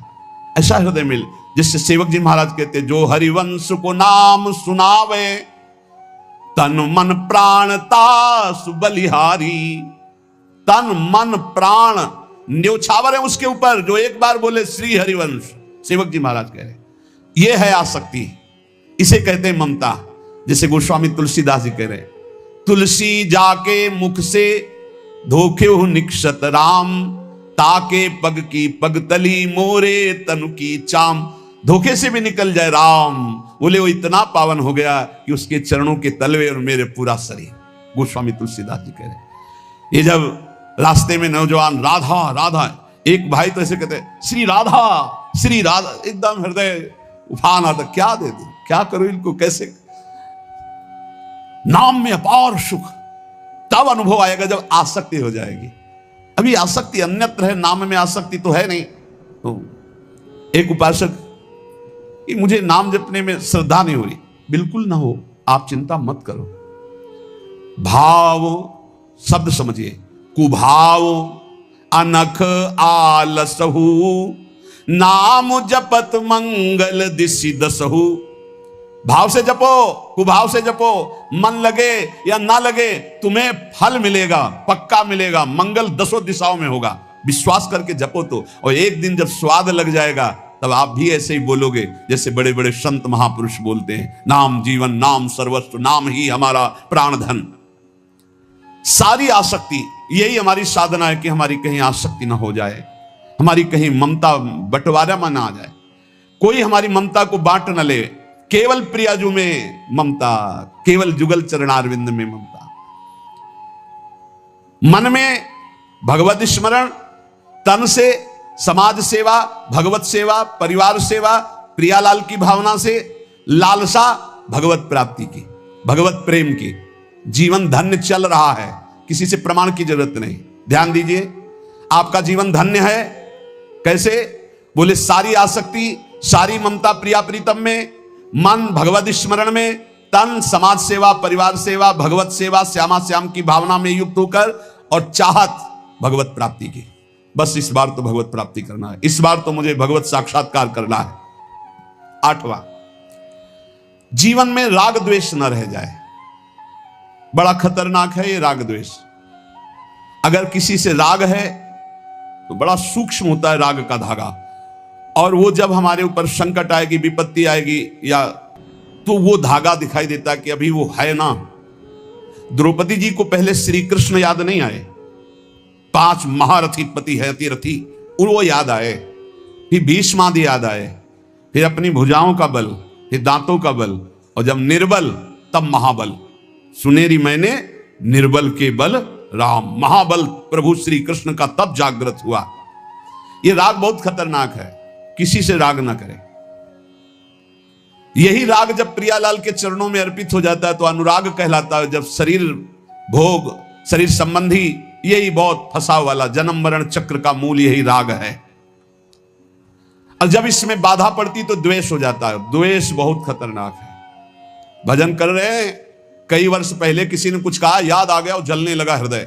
उसकी पूरी सामने झांकी है, भजन कर रहे हैं प्रभु का, और झांकी है उस द्वेष जिससे हुआ है, और हृदय जलने लगा। या कभी वो सामने पड़ गया तो देखकर जल। द्वेष ना होने पावे, अजात शत्रु ते सदा। भक्त अजात शत्रु होता है, एक भी पूरा सृष्टि में शत्रु ना होने पावे। तो बोले क्या भक्त से क्रोध लीला नहीं होती? क्या भक्त क्रोध नहीं करता जैसे द्वेषी पुरुष करते हैं? बोले होता है, लेकिन भक्त का द्वेष ऐसा होता है जैसे जल में रकील खींचो, कितने सेकंड, बस जितने में खींच रहे उतने में, इसके बाद नहीं। ऐसा नहीं कि उसके चिंतन में आएगा कि वो बहुत दुष्ट है, ऐसा कभी नहीं आएगा। अगर कभी ऐसा दिखाई दे रहा है तो वैसे जल में जैसे ऐसे, बस ऐसे किया, खत्म। और संसारी पुरुष का द्वेष कैसा होता है? पत्थर की रकील खींच दो तो बनी की बनी, और वो जल की रकील, जल में ऐसे रकील खींचो, 1 सेकंड में खत्म। ऐसे भक्त का आवेश होता है, कोई धर्म विरुद्ध या इष्ट विरुद्ध या ऐसा तो एकदम वो आवेश दिखाई देगा, लेकिन उसी क्षण वो तत्काल बिल्कुल द्वेष किंचन मात्र नहीं, किंचन मात्र मंगल की भावना नहीं। अगर राग द्वेष है तो फिर वो भक्त कैसा? जीवन में राग द्वेष न रहने पावे, किसी से राग नहीं, किसी से द्वेष नहीं, और किसी भी भोग के प्रति ऐसी प्रचंड ममता कामना ना हो कि प्रियालाल का विस्मरण हो जाए। प्रियालाल का स्मरण करते हुए धर्मयुक्त भोग को जीवन यापन के लिए स्वीकार किया गया है। प्रियालाल का स्मरण चल रहा है और शास्त्र सम्मत धर्मयुक्त भोग है जीवन यापन के लिए, लेकिन शास्त्र विरुद्ध प्रियालाल का विस्मरण करा दे ऐसा भोग भक्तजन स्वीकार नहीं करते, और जो स्वीकार करते हैं वो भक्त नहीं होते। राग द्वेष भक्त के जीवन में नहीं होता, और ऐसी भोग कामना नहीं होती जो भगवत विस्मरण करा दे या शास्त्र विरुद्ध हो। अगर शास्त्र विरुद्ध और भगवत विस्मरण कराने वाली भोग वासना, वो फिर अभी भक्ति रंग नहीं लाई। तीसरा, भजन करते हुए इसी 8वें पंक्ति में 3 बातें। पहला राग द्वेष, दूसरा भोग ममता कामना का जो विषय है वो इष्ट चिंतन और धर्म शास्त्र सम्मत। तीसरा, मद अभिमान नहीं आना चाहिए। भक्ति में भी अभिमान जागृत हो जाता है, सामने वाला ऐसा है, सामने वाला ऐसा है, जहां परदोष दर्शन होने लगे वहां जान लेना अभिमान आ गया है। बिना गुणाभिमान हुए दूसरे में दोष दर्शन नहीं हो सकता। अभिमान की पहचान दूसरों में दोष दर्शन, अपने में गुण का भाव, गुण का आरोप, अपने में गुण का अभिमान, दूसरे में दोष दर्शन, ये पतन का लक्षण है, सिर्फ पतन का लक्षण। ऐसा हो जाए तो प्रभु के सामने चिल्ला के रो, बचा लो प्रभु बचाओ, अभिमान आ गया। भगवान को अभिमान बिल्कुल पसंद नहीं है। दैन्यता से भगवान प्यार करते हैं और अभिमान से भगवान रोष करते हैं। सुनहु राम कर सहज स्वभाव, जन अभिमान न राखें काऊ। अभिमान आ गया तो कोई होगी बहुत बड़ी विचित्र भयावनी लीला, इसलिए बचो। जहां अभिमान आवे तो रो प्रभु से, प्रभु दूर कर दो। भयावनी लीला करते हैं फिर वो जब अभिमान आ जाता है। देखो कैसी देवर्षि नारद जी के साथ की, कैसे गरुड़ जी परेशान हो गए। भक्त के हृदय में कभी अभिमान नहीं आना चाहिए। अभिमान की पहचान दूसरों में दोष दर्शन, अपने में गुण का आरोप। इसी 8वें सूत्र में चौथा, चाहे जो कुछ नष्ट हो जाए कभी शोक विषाद नहीं करना, रोना नहीं। भक्त है, परिवार का कोई पधार गया है तो कीर्तन कर रहा है, वो रोएगा नहीं। ये रोना केवल मोह ममता का क्षेत्र है और नहीं रोना चाहिए। जब अब गीता जी का पीछे व्याख्या चल रही थी तो जो रोज सुनते हैं उनको याद होगा, रोने वाले के आंसू और नाक लार सब उस जीवात्मा को पीना पड़ता है जो पधार गया है। कभी नहीं रोना चाहिए। उस समय नाम कीर्तन करना चाहिए, भगवत यश गुणगान करना चाहिए, उस जीवात्मा के मंगल के लिए भगवान का नाम जप करके देना चाहिए, रोना नहीं। कुछ भी नष्ट हो जाए, कोई भी मर जाए, शोक विषाद नहीं करना, रोना नहीं। ये भक्ति के मार्ग का विषय है। मंजीरा उठाओ, सब मिलके कीर्तन करो और भगवान का यश गान करते हुए उनकी अंतिम यात्रा। भक्तों की तो मृत्यु भी महोत्सव होती है। संसारी लोगों के लिए छाती पीटते हैं लोग, उनके मरे हुए व्यक्ति की छाती में नहीं, ऐसे ऐसे पीटते हैं, वैसे पीटते हैं। और जब वो पीट के रो रहे हो घर वाले, तब पूछना कि तुम क्यों रो रहे हो, तब असलियत पता चलती है। वो रो नहीं रहा उसके लिए कि इसलिए रो रहा है, वो अपने लिए रो रहा है कि हम जो चाहा अपने लिए, बस अपनी कामना की पूर्ति के लिए। भक्त को कभी ऐसा नहीं करना। कोई पधार गया बहुत गंभीर, कोई रोए तो डांट देना चाहिए, चुप शांत, शांत नहीं रोना। उस जीव को क्यों कष्ट देना। अब तो नाम कीर्तन, मान लो 50 लोग आए, 50 लोग नाम कीर्तन करो और फिर उसको भगवान के मार्ग में अग्रसर हो, आगे जहां जीवात्मा जाए उसका अच्छी जगह जन्म हो, उत्तम कुलवान भक्तवानों के घर में जन्म हो, भगवत प्राप्ति हो जाए उसको। ऐसे नाम कीर्तन करके उसको प्रदान करो, तब तो बढ़िया बन जाएगा। ये सब बैठे बैठे वो इधर उधर की बातें उच्चारण करके रोना, ये सब कुछ भी नष्ट हो जाए। भक्त के आंसू सिर्फ भगवान के लिए गिरते, ध्यान रखना। भक्त की आंसू रूपी धरोहर सिर्फ भगवान के लिए काट दिया जाए तो भी आंसू नहीं गिरेंगे। भगवान के लिए ही आंसू गिरने चाहिए। शोक विषाद नहीं होना चाहिए। कुछ भी नष्ट हो जाए, क्यों नहीं होना चाहिए। हमारी तो सब जीवन था, ये नष्ट हो गया। जिसने एक क्षण में अनंत ब्रह्मांडों का सृजन कर दिया वो मेरा स्वामी है। वो चाहेगा तो हर व्यवस्था हो जाएगी, हर व्यवस्था। और हम आपसे सच्ची कहते हैं, भक्त का जो कुछ नष्ट होता है अच्छा होने के लिए होता है, पक्का समझना। नामदेव जी की कुटिया में आग लगी तो सब अच्छा ही अच्छा हो गया, नहीं हुआ। कहीं भी कुछ भी, भक्त का अगर कहीं भी कुछ भी हानि होगी, तुम निष्ठा से रहना, सब बढ़िया ही होगा। आप देख लेना, परिणाम में देख लेना। शोक किस बात का। कोई नई व्यवस्था किया है मालिक ने, इसीलिए पुराने को आग लगवा दी है, या पुराना नष्ट हो गया, कोई नई व्यवस्था की। भगवान की ताकत नहीं कि वो अमंगल कर दे। किसी ने कहा हमारा मन भगवान में ना लगा हो और हम फिर भोग लगाएं, सेवा करें तो भगवान स्वीकार कर लेंगे। कहा, वो बड़े कृपालु हैं। अरे पूरे समय मन नहीं लगा, लेकिन आपने कहीं ना कहीं मन में तो ये बनाया था कि भगवान को हम भोग लगाने जा रहे हैं। इतनी भी ना तो श्रद्धा थी पाई भर, ना कोई भगवान से अपनापन था। स्तनों में जहर लगाया था भगवान को मारने के लिए, और भगवान ने फल दिया यशोदा मैया को जो मिलता है। ऐसे तो हमारे कृपालु भगवान है। तुम दूध का भोग लगाने सही में जा रहे हो, अब मन लगे चाहने लगे तुम्हें फल तो मिलेगा ही। ये संशय मत करो, हमारे भगवान पर बड़े कृपालु हैं। शोक विषाद का विषय भक्त का नहीं होता। किसी के मर जाने पर, या किसी के नष्ट हो जाने पर, या किसी के छूट जाने पर। अमुक ने हमको छोड़ दिया, बड़ी कृपा की, क्यों, अब हमारा सहयोगी मित्र कौन होगा, भगवान। पक्का समझो, अगर हम किसी से अपनापन करते हैं तो सिर्फ भगवान के भाव से करते हैं। मेरे प्रभु आप इस हृदय मंदिर में बैठे, इसलिए मैं आप, बस और कोई संबंध नहीं, केवल एकमात्र प्रभु ही वही है। उसी रूप कितने हैं, लेकिन स्वरूप एक ही है। सब में वही हमारे युगल सरकार विराजमान है। और इसमें पांचवी बात, 8वें सूत्र में पांचवी बात, कभी भय और संदेह न करना। कभी भय न करना, किसी की किसी भी तरह से प्रतिकूलता देने पर डरो मत, तुम्हारे रक्षक भगवान हैं। बोले हमारी तो प्रिया जो है नील कमल हाथ में लिए हुए हैं, अब ना तो तलवार है ना गदा है, कैसे रक्षा करेंगे। तो जो ये सब बड़े बड़े दिव्यास्त्र हैं, जो जानने वाले हैं, तो 19 चरण चिन्ह प्रिया और लाल 19 चरण चिन्ह है। ये चरण चिन्ह अपने भक्त जनों की रक्षा के लिए, इन्हीं में सुदर्शन चक्र, इन्हीं में कौमोदकी गदा, इन्हीं में सब कुछ विराजमान है। भक्त की रक्षा के लिए प्यारी जो की चरण चिन्ह बलवान। वृंदावन दास चाचा जी ने बड़ी महिमा चरण चिन्हों की वर्णन की, कभी अवसर आएगा तो सुनाएंगे।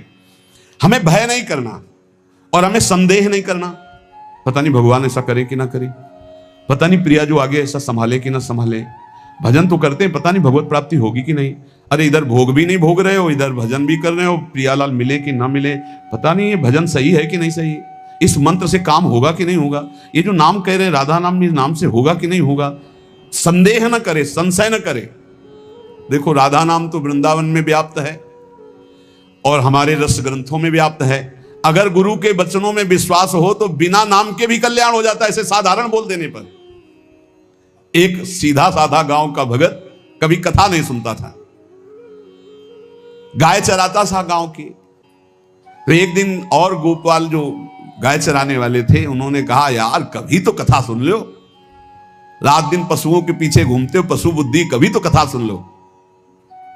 तो एक दिन सोचा दोपहर के भोजन गांव में पाएंगे जाके अपने घर में, और कथा हो रही वहीं से निकल लेंगे, जो सुन लेंगे तो सुन लेंगे। खड़े खड़े वहां चर्चा चल रही थी, जिसने मनुष्य जन्म लेकर के गुरु मंत्र नहीं लिया और नाम जब भगवान का नहीं किया, उसका जीवन मुर्दा, व्यर्थ जीवन। चला गया सुन के, और बार बार वही दिमाग में कि पंडित जी कह रहे थे गुरु मंत्र नहीं लिया और नाम जप नहीं किया तो मुर्दा जीवन, जिन हरि भगत हृदय नहीं आनी, जीवित सौ समानते प्राणी। दूसरे दिन फिर गया, कहा पंडित जी आपने कल कथा में कहा था गुरु मंत्र ले लेना चाहिए, नहीं तो जीवन मुर्दा हो जाता है, बेकार जीवन रहता है। तो देव गुरु मंत्र आप, और तो हम किसी को जानते नहीं। देखा फटा पुराना कपड़ा, डंडा लिए एक चरवाहा, उनका ऐसे थोड़ी कि तुरंत गुरु मंत्र दे दिया जाता है। आखिरी दिन कथा के मिलना फिर दे देंगे, टाल दिया। अब वो आखिरी दिन कथा के तो दिन चढ़ावा चढ़ रहा था, तो पंडित जी ने कहा जब चलें तब ले लेना गुरु मंत्र, टाल दिया। अब वो जब आखिरी दिन के बाद हो, तो उस समय घोड़े पे बैठ सब सामान लाद के पंडित जी चलते थे, वो तो सब सामान लाद के चलने लगे हो। तो पीछे पंडित जी आप जो कह रहे थे कि गुरु मंत्र देंगे, आप गुरु मंत्र दे दीजिए। पंडित जी रबड़ी पवाई गई थी, घोड़े से उतरे, घोड़ा एक भगत के यहां खड़ा किया और लोटा लिया और भागे, क्योंकि सोच लगी थी। अब वो भगत किसान आदमी, गांव का गंवार आदमी पीछे लगे, पंडित जी अरे गुरु मंत्र दे दो, कितने दिन से टहला रहे हो आप।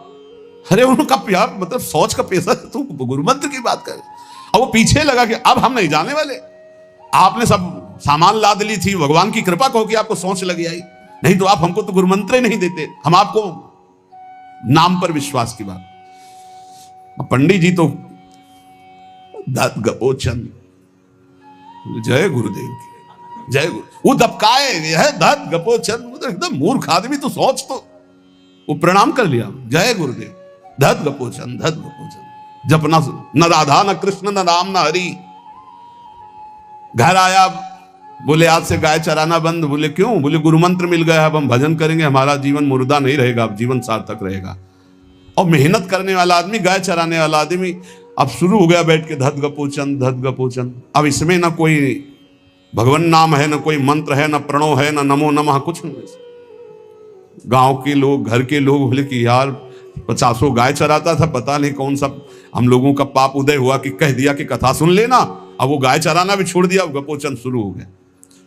अब उसकी ऐसी लगन लगी, सहज सरल भोले जो होते हैं ना, हरिवंश महाप्रभु कह रहे हैं, मुनि मन ध्यान धरत नहीं पावत, करत विनोद संग बालक भट, दास अनन्य भजन रस कारण, जैसे हित हरिवंश प्रगट लीलान।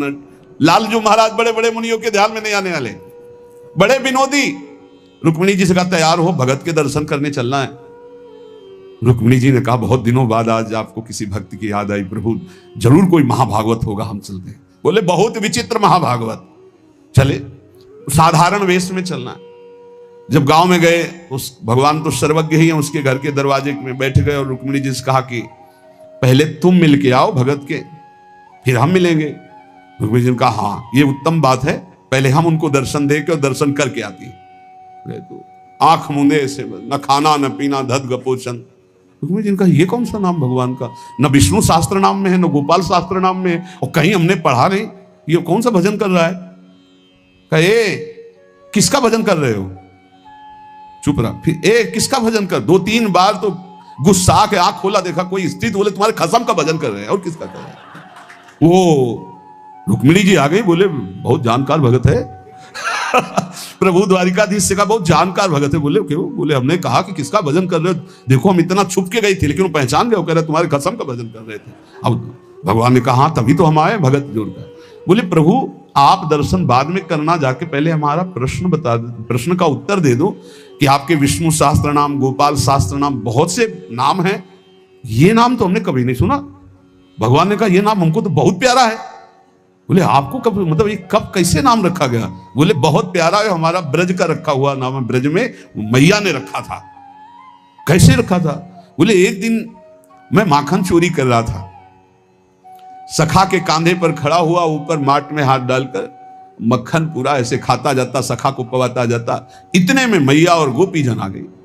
ए कन्हैया, ये क्या कर रहा है? अब हमने देखा कि फंस गए। हमने कहा कि मैया हमें बहुत भूख लगी थी और देखा कि इसमें चींटी चढ़ी हुई है, तो हम चींटी निकाल रहे थे। तो बोले चींटी कैसे निकाल रहे थे? यहां पूरा हाथ सना हुआ है तुम्हारा चींटी। बोले अरे भैया तू बावरी, जब चींटी को ऐसे निकालने करते वो अंदर चली जाती तो खबो खबो के निकाला, इसलिए ऐसा इतना हाथ हो। बोले यहाँ मुंह में भी जब तुम्हारे मक्खन लगा, एक मक्खी बार बार उड़ रही थी तो हम ऐसे मारा तो पूरा मुंह में मक्खन लगा। मैया ने कहा धत गपोचन।